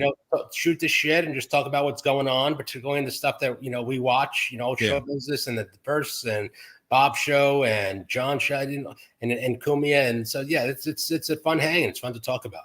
I don't even mess with TV anymore, man, because I'm like so much into the podcast game. I love watching what I want to watch when I want to watch it and filtering out the bullshit, man. So I love hanging out with cool people like you and doing this kind of shit. I do this every day. Yeah, there's so much stuff to even if you miss a day of it, it's like, oh, I'm behind on this podcast. I'm behind on that podcast. It's like I was gone for like 4 days, pretty much off the grid. I'm like, oh my god, I gotta catch up on Levyverse. I got to see what the hell John was doing. I got to see what I guess Bob's in. He's in Turkey. Yeah. A great way that I keep up, brother, you're not wrong, is these great clippers like My Lost Interest. He's my bro from way back. He's a great clipper. Stalin 19, Real Player Media. There's some great clippers out there, bro. And I'm the same way. I don't have the time to devote to all these podcasts, but you like to keep up with everything going on. So you're up on the storylines and everything when you talk to people. So those clippers are a great way to do it. A great way to do it. Well, let me ask Scott. Scott, what are you into? Are you a fan of the Dabbleverse? Do you watch all these shows? What are you interested in, Scott? As far as I'm into it all. The Ray DeVito, MLC, all the Bob Levy, all the Shirley Network stuff. You pretty well name it. I'm pretty much almost an everyday watcher, listener of it. That's how we got to know Scott. And Scott has done many shows with me. He's been so cool with me to him and Bobby Nick come on my show every day they can and help me kind of sit here and help me develop my show and everything. And in doing that, and Scott was like a big I've got friends with him through Chat Family too. And Scott has a famous question that he's asked all of the biggest guests and podcasters we ever had, Scott. So I will turn it over to you, my friend, so you can ask our guest Johnny Russo today your famous question you asked all of famous podcasters. Okay. Now, I've asked Bob Levy, I've asked Shirley, you'll be a part of an elite group. I've asked BF here. It's a serious question. If you had a gay monkey on your back, would you leave it there or would you beat it off? If I had a monkey on my back, would I? A gay monkey on your back.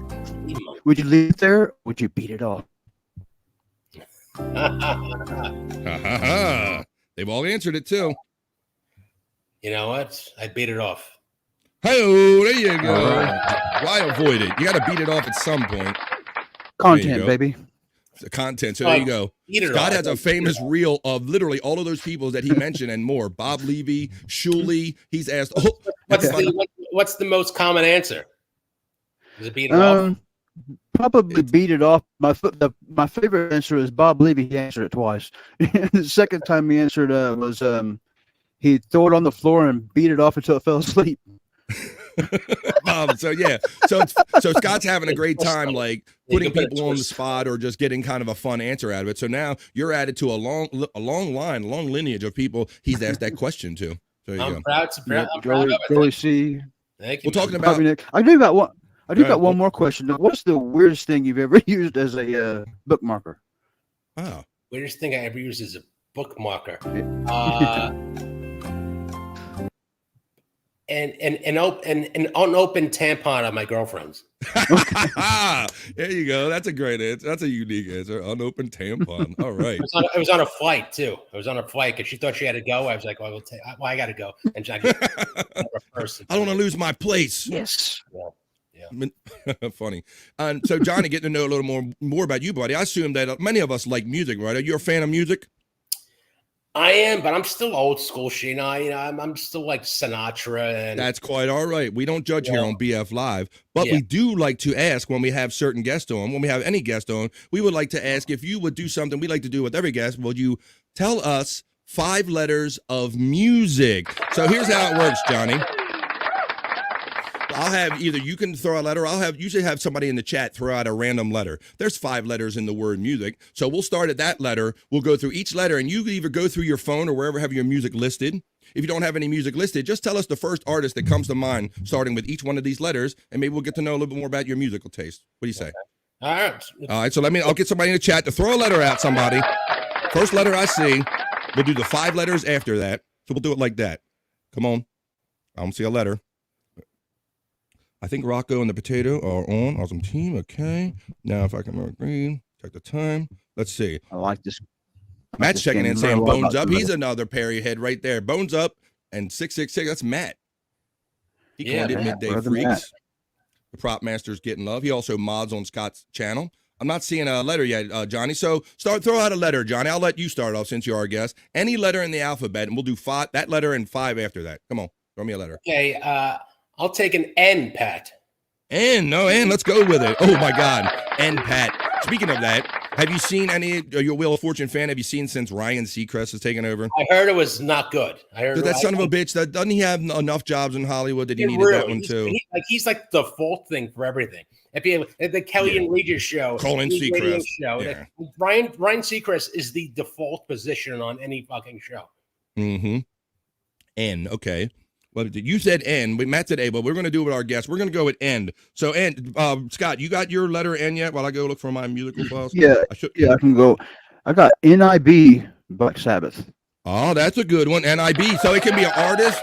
It can be a song, Johnny. It can be anything. As long as it starts with an N and it's the first one you come to. You tell us.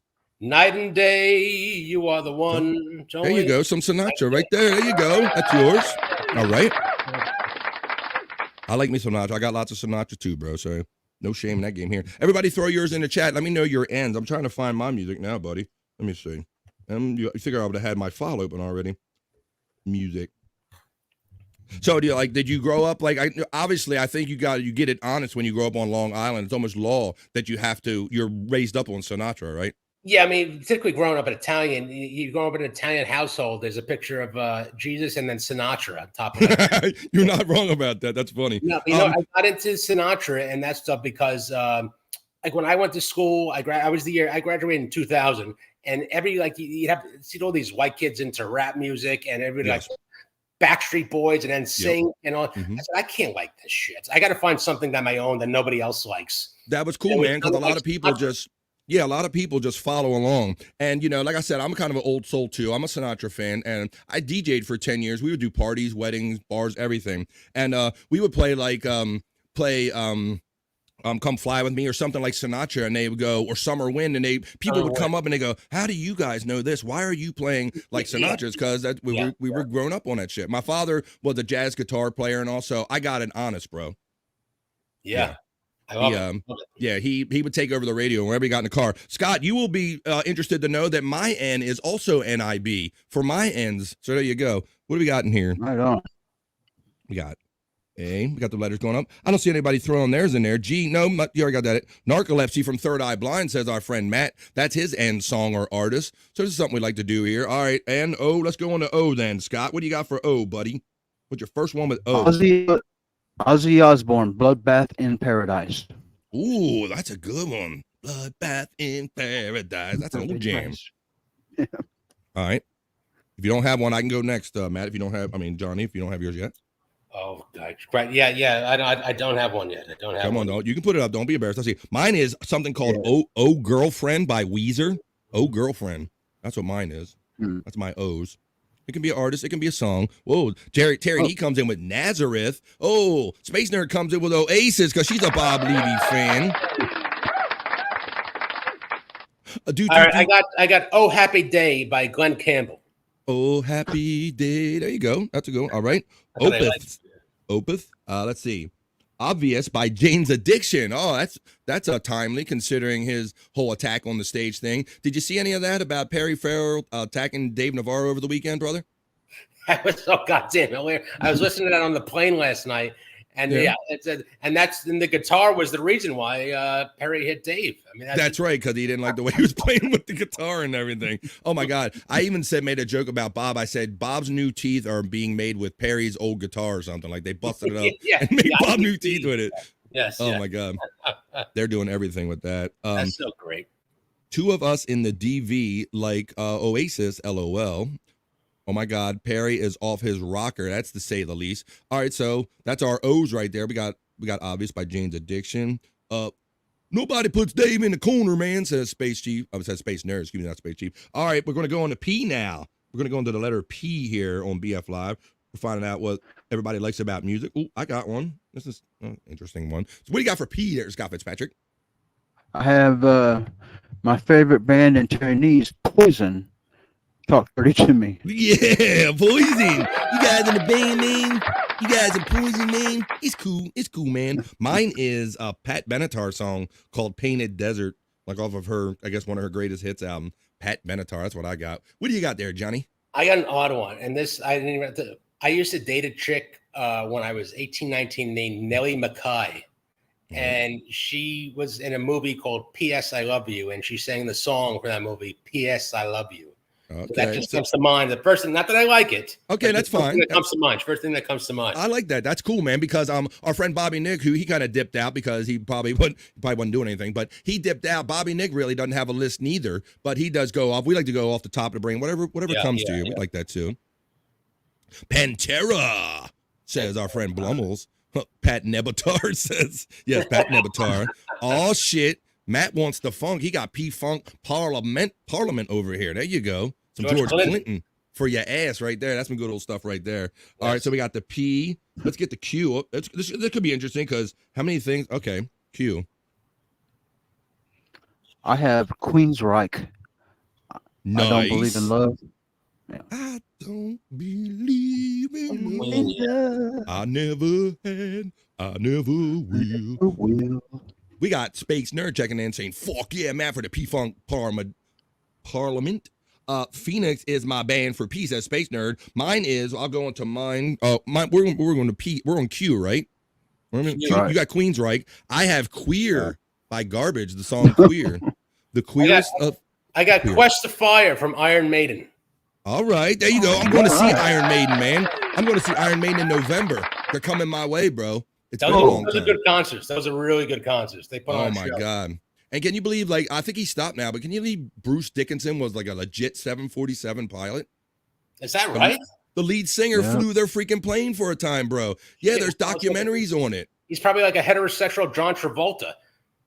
Good point. Yeah, with better hair, with his actual hair. Yeah, but that's something that I really didn't know, bro, until I dug a little deeper into seeing some stuff on social media that Bruce Dickinson is a legit pilot, and they show him getting in their plane and with the big fucking Eddie on it and flying them to their next date. Can you imagine getting off and like Ozzy or somebody flies you? Come on, we'll trust him to get us to our next city. You don't get cooler than that. Flying your own plane to your own gig. Fuck yeah, man. You don't get cooler than that. That's a top level shit. That's top level shit. Yeah, I didn't know. I don't know if I don't think he's still doing. I think he kind of retired from being their pilot and all. But yeah, Bruce has got those skills, and just that he has that cool kind of operatic kind of style, heavy metal style to his voice. I seen him many years ago, but it's been decades since I've seen not Queensryche, but Iron Maiden again. Yeah. All right, so I guess we're on to R. Then we're gonna finish up with R. Finish up strong with R. I'm ready. I can go now. Go, Scott. Rat, lay it down. Lay it down.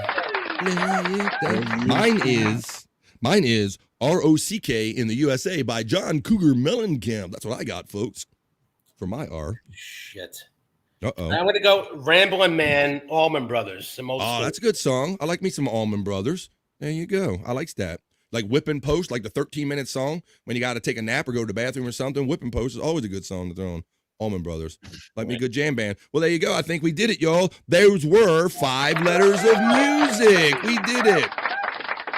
Our guest told us 5 letters of music. So hopefully that was a lot of fun for everybody. And we maybe learned something about some music we didn't know about here on BF Live. Phoenix is yours. Let's check out a couple of these comments here.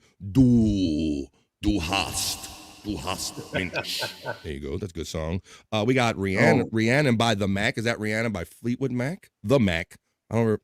You refer to him as the Mac. You're getting all hip hop on me. Like, yeah, I'm down with the Mac, yo. The Fleetwood Mac. We just call him the Mac. There you go. Of course, we got the Ron Stein. Du Haust. Railroad of Sin by Sturgill Simpson. Our friend Matt checks in. And we got Du Hast. Du Hast, the question mark again. Yes, Du Hast to you. All right, bro. Yeah, so what's so anything on the books for you? Pun intended there, Johnny, as far as moving forward, next book ideas or whatever? Yeah, I got one right now that we're right on the verge of signing the contract. I hate being one of these assholes. I can't say who it is because as a biographer, I can't jump in front of my skis before the person I'm writing about does it first. I can't. But he is. I'm 42. He's my age. Very popular podcast network. Very popular comedy festival owner. So I think if anybody, you could kind of put. I've got it down to like at least 2 people. Yeah, together, and it's going to be I think it's going to be my best book ever. I think selling wise, I think it's going to be a New York Times bestseller. And he's got friends with Shane Gillis and Joe Rogan, and they'll go on all those shows. And awesome. So we're just waiting for the initial offer. And that's kind of the next one. That's cool. I'll look forward to having you come back on and talk about it when you can sometime. We'll have to be a regular with it anytime, man. Come out. Yeah, this is cool. Nah, man, this is great, man. I thought that, like you said, for the busyness and the other stuff that was going on, we were trying to talk and have a thing on Replayables, but that's kind of more of a busy kind of party vibe. So I'm glad you came here for this today. Yeah. Well, let me ask you both this, because I'm always curious about what other people are watching as far as what's going on with Netflix or any other sort of like documentaries or TV shows that are coming out there. What is everybody watching, and what have you watched recently that you like, dislike, would recommend, not recommend? Have you been watching anything recently, both of you guys? Interesting. Well, like I kind of stated earlier, because I do podcasts 5 days a week, I do like 8 shows a week between the shows that I do at least. So it is actually very hard to watch TV, and I've tried to disconnect from that. The most media kind of thing that I saw recently, I went and saw the Beetlejuice new movie. What did you think of that? 24. I didn't hate it, is what I start off saying, because the Michael Keaton one was just such a unique vehicle in that he carried that like Jim Carrey carried Pet Detective and all. Michael Keaton really carried that movie, and I think in this movie it wasn't really required of him to carry the movie like he did the first one. So it has hints of Michael Keaton in it, but it isn't the same experience you might think you got out of the first movie. But it's not bad. They hit on a lot of the things and all. But Scott, you got an answer for that one? I know Scott's a big horror guy to answer the top part of your question, but Scott, what are you into lately, buddy? Yeah, but since we started this podcast and stuff, I don't watch. I've tapered off to where I don't really watch any TV. Rarely will I catch a movie. I'm just pretty much either on a podcast or watching podcasts, man. Yeah, as far as horror stuff, I watched that thing on Netflix with Glenn Close, Deliverance, and then she's like possessed by a ghost about like a black family, but Glenn Close was like the mother-in-law, and supposedly based on a true story somewhere in Pennsylvania. Yeah. I can't watch. Do not watch Possession. Wow. Horrible movie. Save your time. Don't watch that. And I watched David Chase, the guy that created The Sopranos, has a show, documentary about him on HBO. There's a few behind the scenes things that were interesting, but David Chase is such like, you look at him and he just like projects like anger and self-hatred. He's such like a lonely, cloudy individual. He's a weird dude, very weird dude. And the documentary itself was kind of shit, but if you're a fan of The Sopranos, I guess it's worth watching. But yeah, stay away from it if you can. The last thing you ever I can check remember. out? Go ahead. Sorry about that. You next, Scott. You next, Scott. Have you ever watched Human Centipede 2? I've got to ask everybody. Yes, and I watched all the Human Centipede. Right. Do you? Was that the one that was in London where they filmed it? It was the London Centipede. Yeah, it was. I'm not sure where it was, but it's overseas for sure. Yeah, in Germany, maybe. I don't know. Yeah, maybe that too. But yeah, I did watch those Human Centipede movies. Yeah. Part 2 was the worst, man. I thought it was more comical than like horrific. Yeah. It was like cringe comic. Yeah. Well, that's what we talk about on here because I mean, you're not going to find two big horror heads than my boy Scott and Bobby Nick if he was here. Did you see that movie with that Kevin Smith did, The Walrus? Did you see that one too? Yes. I watched it several times. Yeah, that's kind of like that cringe comedy thing. Yeah, that's the kind of movies like. Bobby Nick, it's not going to scare you. It's going to like make you laugh and go, "Holy shit, what am I watching?" Yeah. Yep. I kind of like that's kind of why I more liked Beetlejuice horror because it was more like farcical horror, and I kind of like that. I'm more of a comedy guy, so I like to say the world's kind of serious enough, so I don't try to go too much. It's already dark because I'll just look at the regular world if I want darkness. Unfortunately, yeah, exactly. But one of the things that I really did enjoy on HBO, and I recommended it to some people last week, was Barry, that show on HBO. Did you ever see Barry? I've never seen Barry, but everybody I know loves it. So that's on the list. I got to watch that. Yeah. And it is kind of chronological. So I would start at the beginning, but hopefully it's not one of those shows. Because sometimes, you hear, I know it happens with me where people go, you got to watch this, you got to watch this, you got to watch this. And it feels so hyped up to you. And then you go watch it and you go, well, this wasn't all, wasn't all the hype that everybody said it was kind of thing. But yeah, there's a lot of the last thing I watched on HBO too is also this, I think 3 or 4 part series on Pete Rose. Yeah. And my God, if Pete Rose had an agent before that, he doesn't have one now. Pete Rose looked like shit in that documentary. Well, they caught him in so many fucking lies in that document. It's insane how anybody would allow that to even happen for him to go on that. Nuts. Yeah, it was funny, back in the day, for people that don't know about Pete Rose, he was a player manager for a while. He was accused of betting on his own games and was ultimately kicked entirely out of Major League Baseball. Yeah, but they catch him like gambling, like even like against the team when he was managing. Like he knew like his pitcher didn't have his good shit that day, and he'd bet and they catch him in just like the smallest lies to the biggest lies. And I like Pete Rose. I wish he'd be in the Hall of Fame, but shit, that was a not good documentary of Pete Rose. God, that was. And I thought Pete Rose came to mind when I heard of Shohei Ohtani's interpreter getting in trouble for placing bets, and I'm like, who are really placing these bets? And all, my mind went there. Yeah, that guy's going to serve like 6 months in jail and get $40 million in Japan and never be heard of again. Yeah, he'll be fine. That guy. He took the fall for it. That it definitely doesn't. You're right. On the surface, doesn't it look like that? It looks like that he totally took the. took A the lot of bullet. these guys do it. The thing with Pete, and they just got caught. They got caught. Yes. You know, Yeah. a lot of these guys do it.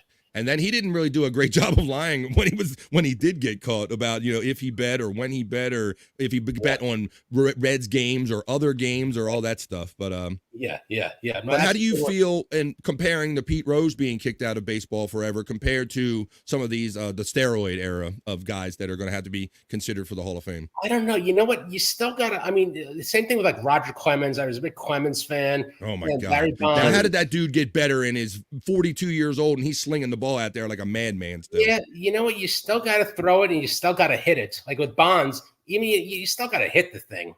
You know, I mean, I think maybe you put him in, but with an asterisk. You know. Yeah. I mean, I will give you something for hand-eye coordination. I don't know the steroids really help them with that and all, but I Right. think that era of time, I think it was a combination of they were probably juicing the ball because they wanted more runs to go over the fence, and then you had this whole battle going with Mark McGwire and everything. Right, but you know, I mean, the guys that took it that we know about, they would have been Hall of Famers anyway without taking it. Guys like Clemens and Bonds and McGuire, they would have been Hall of Fame, and Sosa, they would have been Hall of Fame without taking it. But they were so competitive, and it would just and back then, that's when really the when you were on the top of your league, that's when you got the marketing money, you got the Nikes and the Pepsis. Yeah, it becomes a peer pressure thing. Then, if everybody else is doing it, I have to do it to keep up, and that kind of seems like what was going on in those days. And you know, we were all quietly seeing some of our players get bigger than they ever been and all, and everybody, what something the fuck is going on over here with this? Right. You know? There was a documentary on Netflix a couple years ago about the steroid use and they used children to be actors, which was a hilarious play on it. But the guy that was selling Alex Rodriguez's his steroids, the first thing that Alex Rodriguez said to the guy was, "Give me whatever you're giving Manny Ramirez. Give me everything you're giving Manny." That was the first thing. Not a hello, how are you? Give me what you're giving Ramirez. Right, because they see other guys excelling, doing good, and like, hey, that guy must be doing something. I got to find out who this fucking guy knows so I can keep up with the Joneses. The Falco stuff. Yeah. Oh my God, that was a whole thing back then. I watch a series called Jake Hudson. Nobody watches that. In baseball, if you ain't cheating, you ain't trying. Yeah. Right. Yeah. They would say that baseball, NASCAR, they said that about a lot of things, Scott, that, you know, Bill Belichick famously kind of did it, would record practices and things like that unknowingly. Everybody's doing something. You either get caught or you don't. That's the only question. Yeah. Pete Rose and Jimmy the Greek. Two tragedies, says Terry Ning. Jimmy the Greek. Oh, boy. Jimmy the Greek's another one. He's got a great documentary on HBO Sports. Did a great one on Jimmy the Greek. That is an example of a man who kind of was definitely from another era and entered the modern era of broadcasting with his old habits and ways about him. Right, there was like him and Howard Cosell was kind of like the same type too. Oh, like my Howard God. Cosell got in a lot of trouble because he said something on a Monday night game. Yes. He said, "Look at that little monkey run." Look at that monkey run. That's right. Yep. He would call his grandchild that, so it wasn't like the guy happened to be a black guy running back.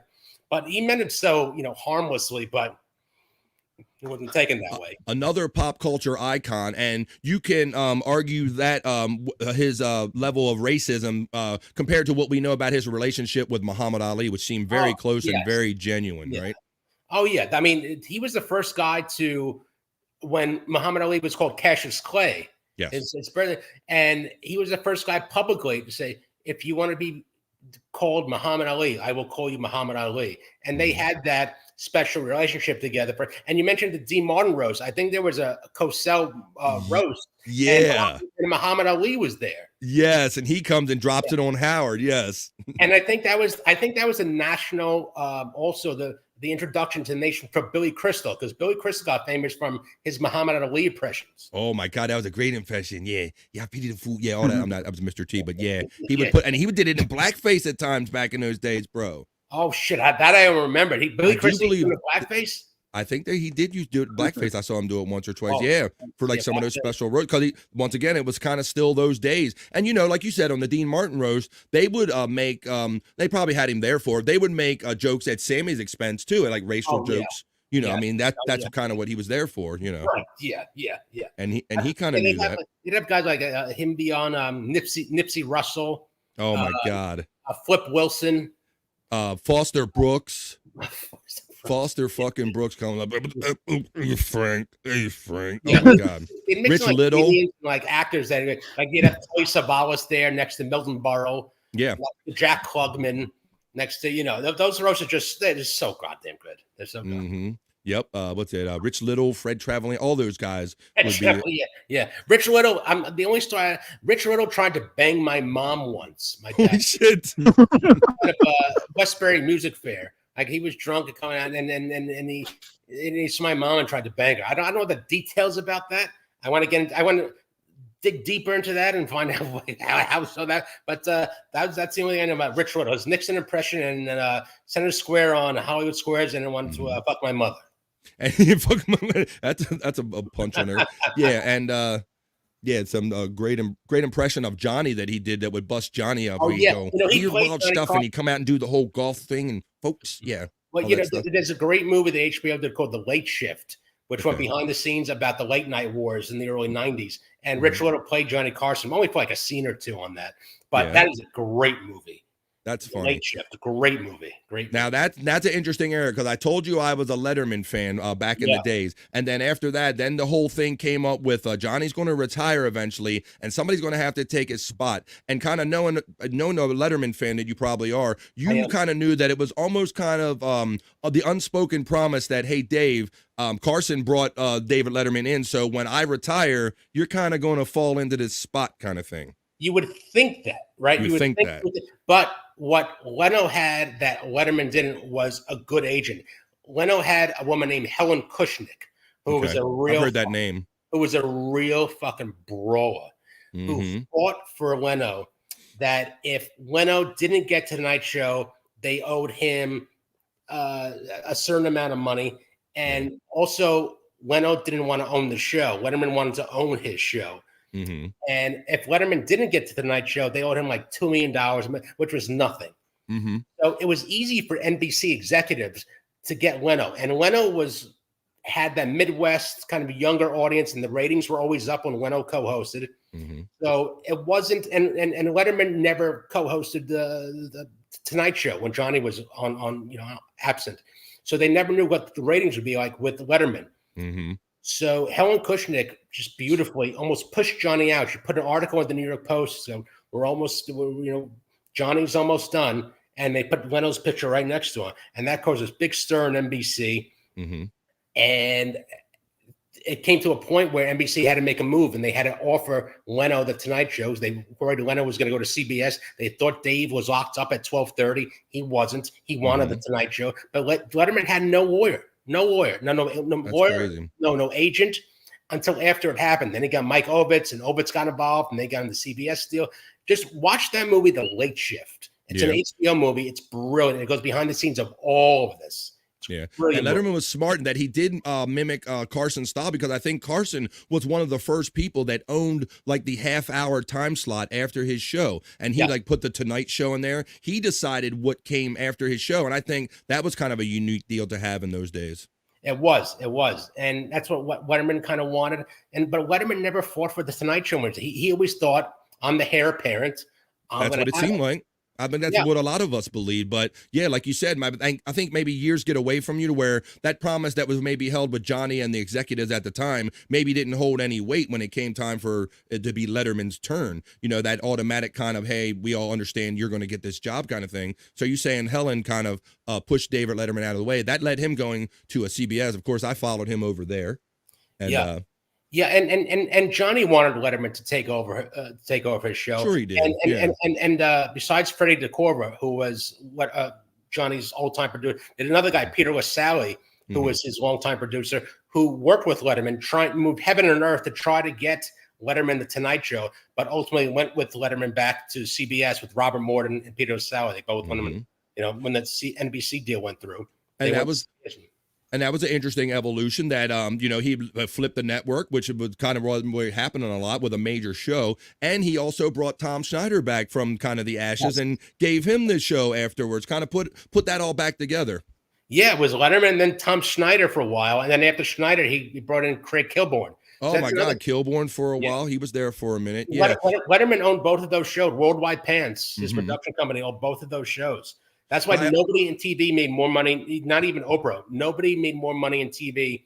I think it's like Letterman, Pat Sajak, and Oprah, and Merv Griffin. Those four made the most money. But Letterman owning those shows, that was a huge thing for him going to CBS.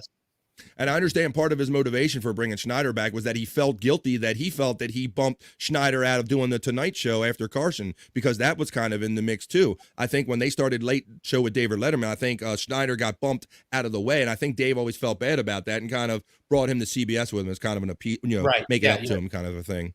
Yeah, you're 1,000% right. And that also led to Letterman just getting his footing and getting his ratings settled.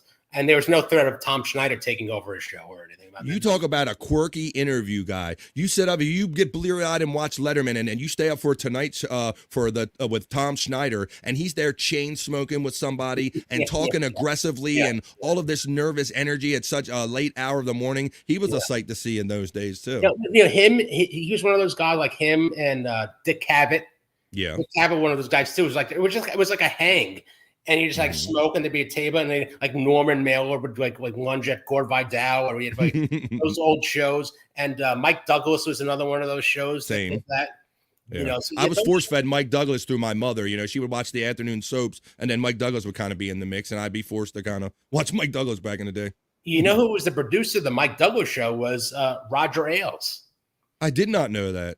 He started who started Fox News. Get the hell out, bro. I didn't know that. Roger Ailes was like an intern for Mike Douglas before he worked for the Nixon White House. And Ailes was Mike Douglas' like right-hand guy. Holy shit, I didn't know that, brother.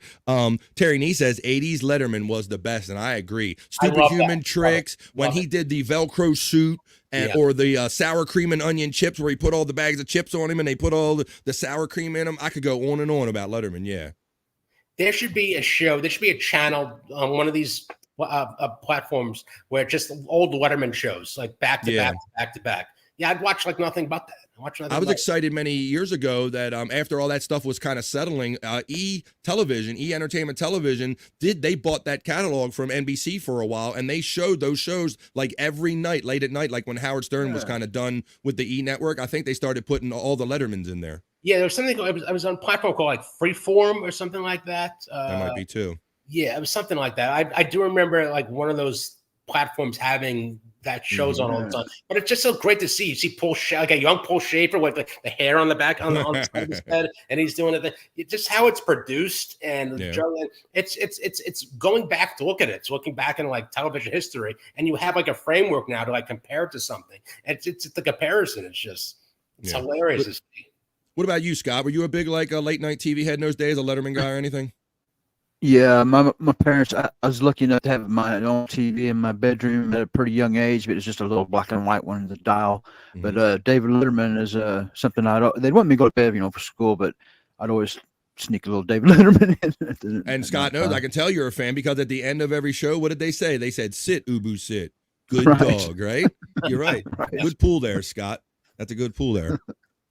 But yeah, Letterman was definitely more our generation. We, like you said, we couldn't help but grow up on Carson because of our parents and our family and all. But like when I watched that, and I would be, I was always been a night owl and always like eating this stuff up. So I would stay up beyond Carson and watch Letterman. I'm like, this is my fucking guy right here. That's actually how I learned of Howard Stern.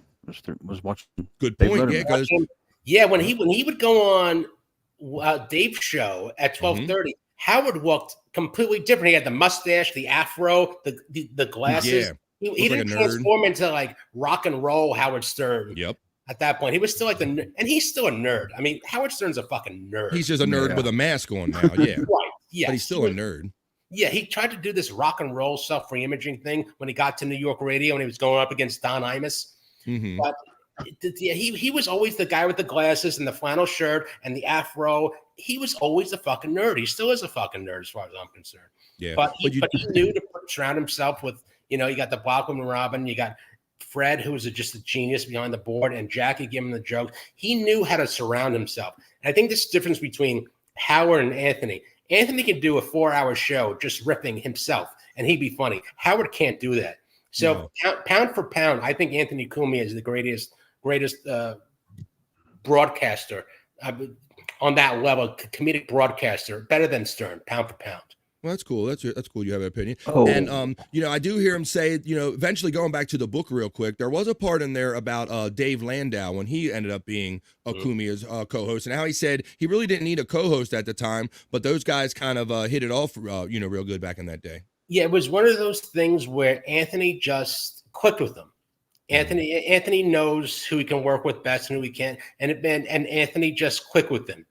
I think Dave had that kind of Midwest kind of, he came from Detroit, kind of lower toned, didn't talk over Anthony, knew when to chime in. And that's the biggest part. Yeah. Don't talk over, know when to interject. Yes. Those are the two biggest things. And you can't underrate those things because you have to follow the tone of what the host is saying. You got to know. If you want to do it properly, yes. Right. You have to know instinctively when he's going to end in sentence and have something ready to pop in immediately in the back of your head before you say it. So I like to call it hitting beats, it's like about beats, It is. Knowing when not to talk. Right. Knowing when not to talk is just as important as knowing when to interject. And I think Anthony felt that his instincts, he knew Dave would be a good fit for that.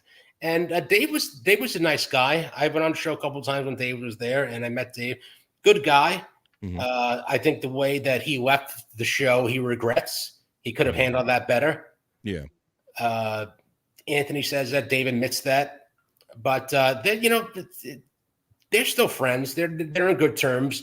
You really got to almost burn Anthony's house down for him to be mad at you or something. He really doesn't have, he has no animosity towards Opie anymore either. I think there may be 2 or 3 people that he hates. Maybe some. He doesn't like Stuttering John, and I think there's an old intern named Danny Ross that he really still hates. But other than that, like anybody else, I think Bill Burr. He's really like Bill Burr. But other than that, nothing really offends him. Yeah, I like the point that he made about Dave, about knowing, like you said, you hit on a lot of the points about knowing how to be a good second mic, and that there is a skill and there's a timing and that there's nuance to it. And I like the fact that I've talked to you and you shed more light on the fact that, they said Anthony started out as the second mic on the kind of opening. So he kind of knew, he already kind of had a preconceived notion and of what to expect from a second mic kind of guy. But you kind of said that Ant kind of just fell into that naturally. He just kind of knew when to talk and when not to talk. Yeah, particularly in the beginning, Anthony knew, he just wanted to get out of his job of being a tin knocker.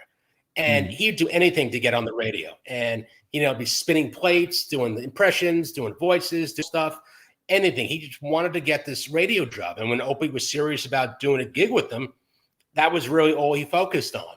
And I remember there's a funny story in the first book. Anthony was making about $33,000 a year to being a tin knocker. And when they got offered the job in Boston, it was the same amount of money. And his wife at the time, who he hated, said, "You can't do it unless you're making at least $5,000 more dollars. Call them up right now and tell them." And Anthony was like, "Okay, all right, yeah, okay." So he pretended to make the phone call, and he was like, "Yeah. Oh, honey, they agreed to it. You were right." Now what? Yeah. And he didn't make a fucking phone call. Right. He knew as soon as he got his foot in the door, he knew he was going to make the most of it. He knew he was going to be at least the potential of what they became. He knew when he got his foot in the door, that was it. And give a shit if they're making the same amount of money. You were now you're not tin knocking anymore. You're on the radio now. You're legit for the same money. I mean, who wouldn't want to take that kind of deal? Yeah, so, and that was in 1995, 96. Not bad for those days, man. And to be on the radio on top of it, not really Boston, bad in those days. WAAF was a big deal in Boston back then, too. Wow. So Dave, like you alluded to, he kind of left in a not such a great way. And I read that excerpt of that part of the book and all. And Anthony cites at the beginning of that chapter, or the beginning of that paragraph, talks about how it kind of it was based around loyalty and all. So if there's any more you can add to that, or like maybe a little teaser to people who read the book and all. So how did it kind of go? You kind of said it ended bad with him and Dave, but and you said they're getting along now. So what exactly, how did it precipitate? How did it go? I think Steven Crowder kind of poached him from Anthony, and Crowder would have Dave on as maybe once or twice a week for 3-4 months. And I think in Crowder's mind, he worked well with them. And there were behind the scenes talks with Crowder and Dave that I don't think Anthony was aware of. Yeah. And when it became kind of like, well, you're going on Crowder's show maybe 2-3 times a week. Then Anthony inquired about it. I was like, hey, is there anything going on here that I should know about? Are you going to work with him? And Dave went back, no, I'm just doing a guest, plugging gigs, doing that. But then the bomb hit, and Dave sent an email to Anthony. He's like, Anthony, thank you for everything you've done for me, but I'm going to go work with Steve, paraphrasing that. But and that was kind of a blind side. And you really can't handle. I mean, Anthony's a man of respect, a professional, and I know Dave would have handled it differently. He said so, but the way he just did it by email, which is not the way you do that. Well, that's kind of shitty, and it sounds like it come down to I'm seeing like loyalty and friendship, and then I'm seeing money. I can't, from what you're describing, I can't imagine that him and Crowder struck up created some great bond that was greater than his and Anthony's that would draw him over. So I can only surmise that maybe it had to do with money. Is what it seemed like it was a money thing, and I think he saw the writing on the wall that Anthony was going to be moving to South Carolina eventually. Mm-hmm. So I think there was also that, and there is a thing being associated with Anthony. Anthony does have that reputation. Mm-hmm. Yeah, there's a thing there. Yeah, there's a history, thing there. if you will. Mm-hmm. Yeah, and if you want to get in at certain clubs, you want to be okay with certain comics, you can't go on Anthony's show. I mean, you just can't now, for whatever reasons that we know or don't know. But the way it was handled wasn't great. But when he went to Crowder, it was a horror show that ended in horror and lawsuits and way worse situation. Well, yeah, and I can't imagine. How can you imagine? Like, because I'm seeing two different relationships here. I'm seeing a guy that kind of came in on a natural kind of feel, and they kind of figured out a way to work together. And then as that's going on, I'm seeing where, like you said, maybe it was a poach where they say, "Hey, man, this guy's really fucking good on air. Let's whisper over here and talk about it." So to me, I mean, loyalty is always going to win out over money, and I could see where that probably could have ended badly. Yeah, Crowder had the bigger audience, like on YouTube, and because Anthony's show and Compound, it was always behind a paywall. Right. So you had to, and that was a big thing. That was huge. I mean, if Anthony would do now, Mondays for free on, and didn't do that back then. So it was always behind a paywall. So you always had a certain level, you had a ceiling of how many people would see what you're doing. Crowder gets hundreds of thousands of people of YouTube views.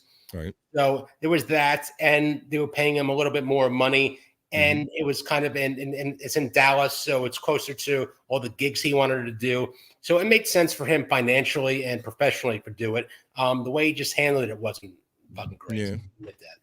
There you go. Well, so that was very interesting. I pulled all of this stuff out of those books, man. That's pretty cool, man. So you definitely caught me in the middle of a chapter. I was reading them last night, and it stops. The sample ends purposely in the middle of a chapter, and I'm like, son of a bitch. And I found myself wanting to scroll and finish that chapter, but I knew I was going to at least have you on today to talk about some of this stuff, and I'm glad you came on, brother. No, I love it, man. I appreciate it. It's a fun hang, and I'll have to come on anytime you want, anytime. Hell yeah, bro. I know we're having fun because we do 3-hour show. Normally, I'll write some stuff down and we get into. I'll do horoscopes and stuff like that. But I love having just a guest on with like you today and just sitting around chilling and just chewing the fat, as it were, and having fun.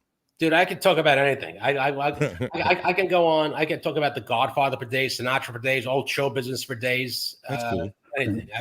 Politics. I used to be a speechwriter for John McCain and Jeb Bush. So I can cover the waterfront. Interesting, man. That's cool. You sound like a cool, interesting, diverse guy. I kind of picked up on that. I figured you had to be if you're kind of in all these different lanes. If you're in a writing lane and if you're in the Cumia lane, I kind of wanted to get to know you better. So I'm glad that we have. Scott, any final things you want to kind of catch up with Johnny about today, brother? No, I think it pretty well. Not much for readers. Not much of a reader. I haven't read books and. Right. So that's why you were looking for a cheat, huh? You're looking maybe I can listen to. You're the audiobook. You're the audiobook guy. Yeah. Well, I am now. I've never even had the patience to like sit around and listen to an audiobook. I will confess, I've only read like maybe 3 whole books in my whole lifetime. I'm more of like a quick article guy. I was always newspaper guy every day. Newspaper every day when that was a thing. The only books I did read both of Howard Stern's books. I did read those through and through. Will there be many pictures? No, you know what? Also, I'm glad you brought that up. the big criticism on this book is how fucking short it is, because one, we didn't do a forward. There's no blurbs. There's no afterword. There's no pictures. There's no acknowledgments. That's about 72 pages right there that we just threw it out. This was meant to be just like a quick hit. It was meant to be just an airing of grievances. So, there are no pictures in this book. It's just Anthony going just scorched earth, Anthony Cumia, just talking about what he hates and what he does. So this is just scorched earth. But the other stuff we didn't involve, that we involved in the first book. But that's 72 pages of bullshit right there. We just took out of this. That's cool. I was trying to find the chapter in, because the chapters I know you talk about it. They cover Artie, after Artie. You got KTC is one of the chapters. That's Keith the Cop, and Keith the Cop's an integral part, particularly of Anthony's life and the book. Keith was a lieutenant in the NYPD and was a big fan of the Open Anthony show. So when they would do live events, Keith would actually call into the show and provide security for them, just after hours. Neat. And then he became Anthony's security guy, sometimes Opie's security guy. And when Artie left, got fired from Sirius, Anthony really took over the Keith really took over the company and became the producer of all of this. So this kind of goes through that relationship, which is very intricate and I think very more detailed than people know. Everybody knows Keith the Cop, that was fans of that show, but they had a serious falling out, and we detailing this in the book. But that's a very interesting story, and he's more integral in the whole Open Anthony saga than people think. Keith the Cop is a big spoke in the wheel.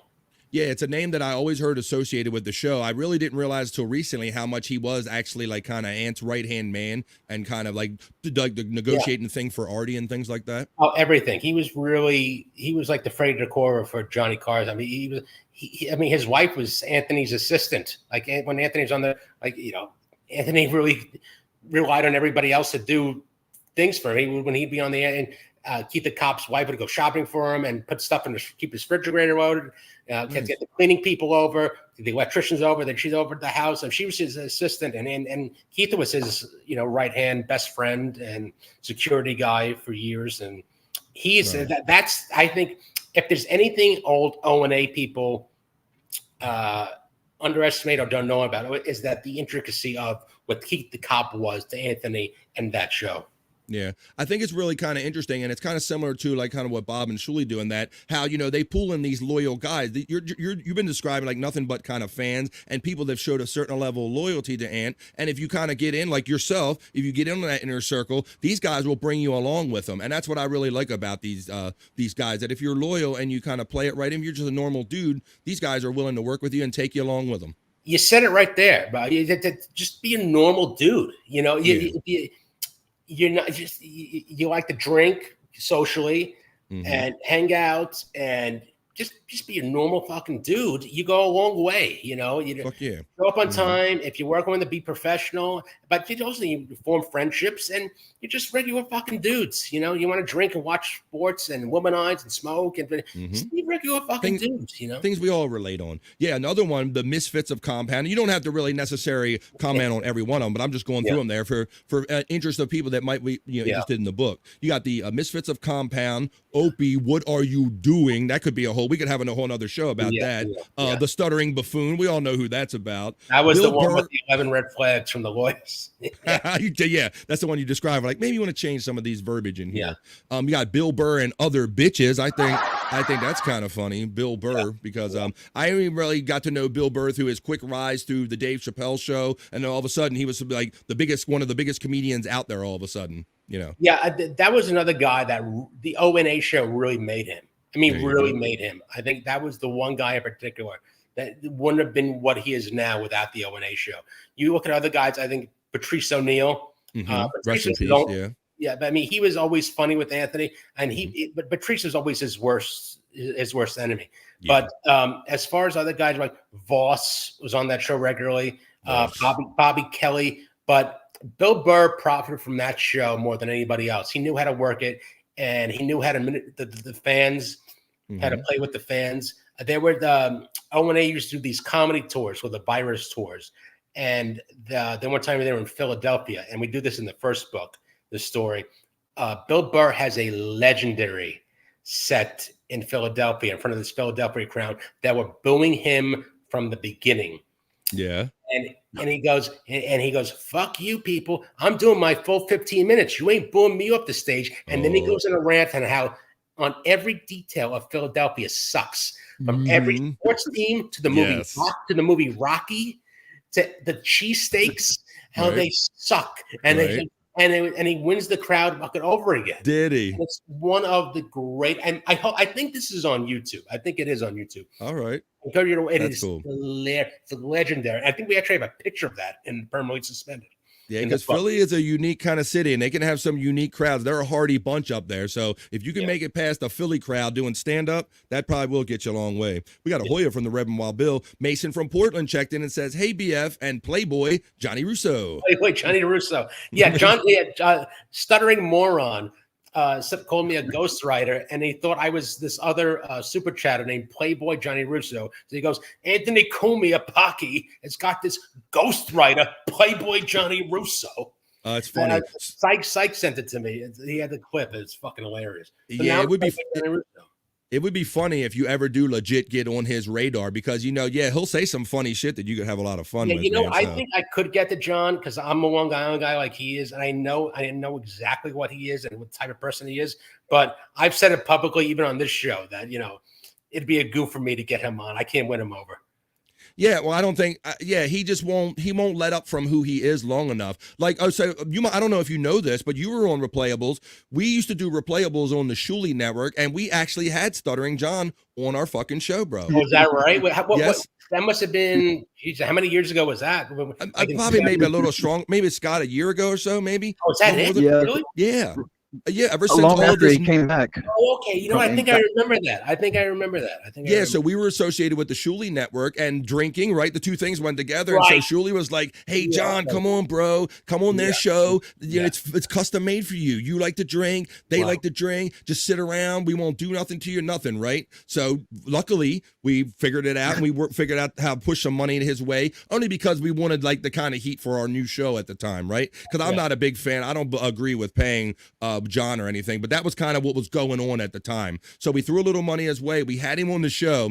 He kept, all he would want to do was inject about, where's Bob Levy and Gina? He always with the hate, man. He wouldn't get off of the fucking hamster wheel, the hate wheel. And then ultimately Shuli did stop in and go, hey, John, what's up, buddy? And so he popped on this. He goes, no, that's it. We had an agreement. If the shitwaya comes on, I'm out of here. It was a train wreck, bro. I remember that. I do remember that. Yeah, man. So we had that is our kind of our brush personally with Stuttering John and all, and so it's just endless entertainment as you see. Shuli blew that one, says Terry Nee. Yeah, I don't know, buddy, because Shuli really didn't do anything but showed up. And he didn't even barely say a word. He goes, look, John, no, I'm just here to have a drink with you, bro. Like, let's just hang out and chill. He goes, nope. This ain't the deal. No shit way on the show. No. And he fucking booked. Yeah. August last year, I was on my honeymoon in Cusco. Okay, random information. All right, and then we talked about Owen Flat Earth Benjamin, which I remember famously from doing that kind of fake kind of that thing where he got raided or something, or was that, I don't know, I can't remember anymore. Was that legit? The FBI thing where somebody called the FBI and I think. Oh, you're talking about Devin McGinnis or Owen when that happened? I thought that happened to Owen like early on too. Yeah, I think it did happen to Owen. Yeah. So never, and then we got Trumpety Trump and cancel culture bullshit. Enough already. So there you go. There's just a couple of the chapters there in the book written by our friend Johnny Russo right here with Anthony Cumia. You can find it on Amazon.com or wherever fine books are sold. I'm happy to have Johnny Russo on here today. There it is, Spare Me, with the kid's picture. So this is always a thing when you're making a book, Johnny, right? The publisher wants a picture. The thing was, the best-selling book of that year was called Spare with Prince Harry.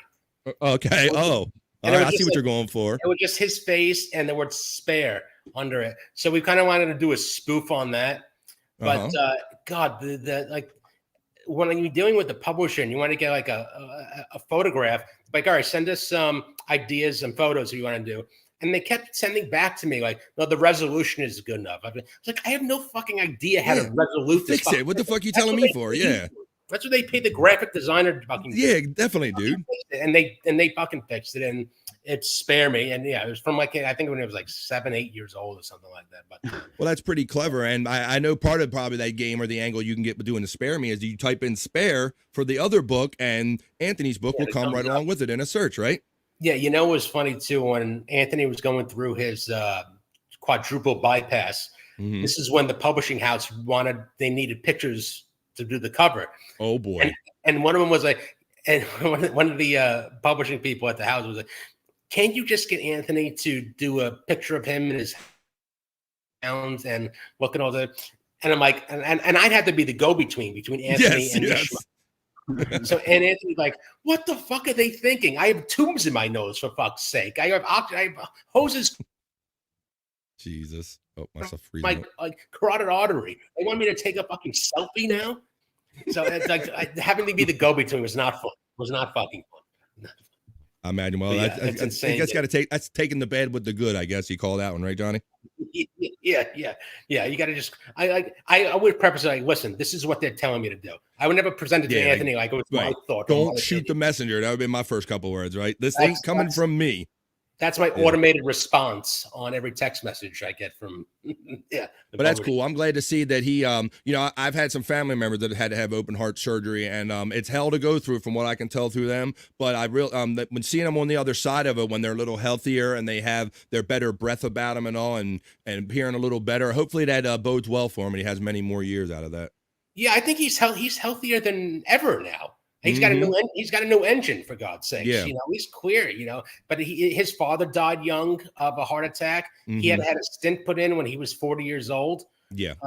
But he's healthier than ever now, So you got Stuttering John going, oh, yeah, the quadruple bypass. You can't even drink anymore. He's drinking again wine. He'll have a beer here and there. He's fine. He's healthy. He's going to outlive John. He's healthier than ever now. Yeah. And I love how he always tries to take some kind of credit when something through the normal course of other people's lives happened, and just, see, that's because they mess with me. That's why that happened. It's bad karma. Like it's just shit happens, John. Shit happens. Yeah. What a dipshit he is. You know what kind of shit happens? Cool shit like Johnny Russo being on my show today on BF Live, bro. It is 3 minutes after 3 on the East Coast of the United States, where we're emanating from, brother. Thanks for joining us here today. I normally do about 3-ish hours every day here, so thanks for coming on. Man, my pleasure. My pleasure. Nice to meet you, Scott. And thanks for having me on. I have to make it a regular thing. Yeah, man, we'll have you on. We'll definitely have you back on when you're up to something different. We'll have you on Replayables again. And I definitely want you to come back when you can tell us more about this project from a podcaster person that might put shows on, that you might be doing a book for soon. We'll look forward to all that from Johnny. But is there any last words you want to say, Johnny? And anywhere people can find you or anything about the book you want to say? Just go to Amazon.com and look up Spare Me, and I have a link under that. You go look up Johnny Russo, and you could look up the other books that I've done. I've done mostly biographies. I also have a true crime novel called The Body Snatcher's Wife.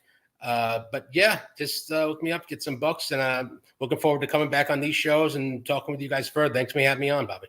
Awesome, brother. Well, it's awesome getting to know you. I thought this would go just as good as it did. Mr. Scott Fitzpatrick, sir, any final words you would like to say on the show today? No, is this plug time? Give me plugs. That's what it is. Yes, it will be plug time soon. Yes, Shuli blew that one talking about Stuttering John. Stuttering John's a train wreck, and Ant's still, Ant's still gaming on YouTube. Do we know if Ant is still gaming on YouTube? Oh yeah, he still does. He'll do maybe every Saturday night or every other Saturday. He'll go on with his friend Chris, and they'll do Call of Duty. You got to have your racially sensitive ears on with that one. He doesn't. No, boy, yeah, but he'll do golf stuff. But yeah, he still does. He's still on Twitch and does that stuff. Yeah. There you go. So you still know that Johnny A checking in. Cyke checks in. You're biased, but you said great show, loved it, and I agree with you. I'm biased too. Thanks, Cyke, for kind of making this connection. And no, it'll be a good idea. It's great getting to know. I think that's so cool that you got to know Cyke kind of the way that I did, out of chat family, and now I consider you part of this bigger family too, bro. It's great getting to know you. And Scott Fitzpatrick, my friend, it is Monday. Yeah. We're starting off the week. Would you like to do your plug, sir? Where can we find you? And Johnny, if you got a minute to stay around after the show, wouldn't mind talking to you backstage. Sure. I'll make it short. just do today's because with both Bobby and Nick not being here, the Lunatic Lounge on Mondays and Fridays at 7 p.m. on the Bobby Nick channel at Bobby Nick 1978. That's right. And There you go. that'll be off. Yeah, that'll be off for me. Thanks. All right, buddy. There you go. Once again, there's our friend Cyke. All of our friends' links are running in the chat today. Cyke Labs. I felt I could have put one for Johnny's book if I would have thought about it, but I'm a little slow on it. Kahuna Nui, you can check in with him. There's Bobby Nick's links that Scott was talking about, and there's Scott's links right there. They're all running in the chat. Well, folks, I had a great time today. I hope that you all did too. This was 3 hours of fun for me. I love getting to know new cool people that we have cool shit in common with and having fun here every day. So join us here every day, Monday through Friday, 12 to 3-ish East, right here on BF Live. So for Mr. Johnny Russo, Scott Fitzpatrick, Bobby Nick, and all the great chat family, I hope you all had a great fun day today. Enjoy the rest of your Monday, and we'll see you all week long right here on BF Live. But we're out of here, folks, for today. See ya. Bye-bye.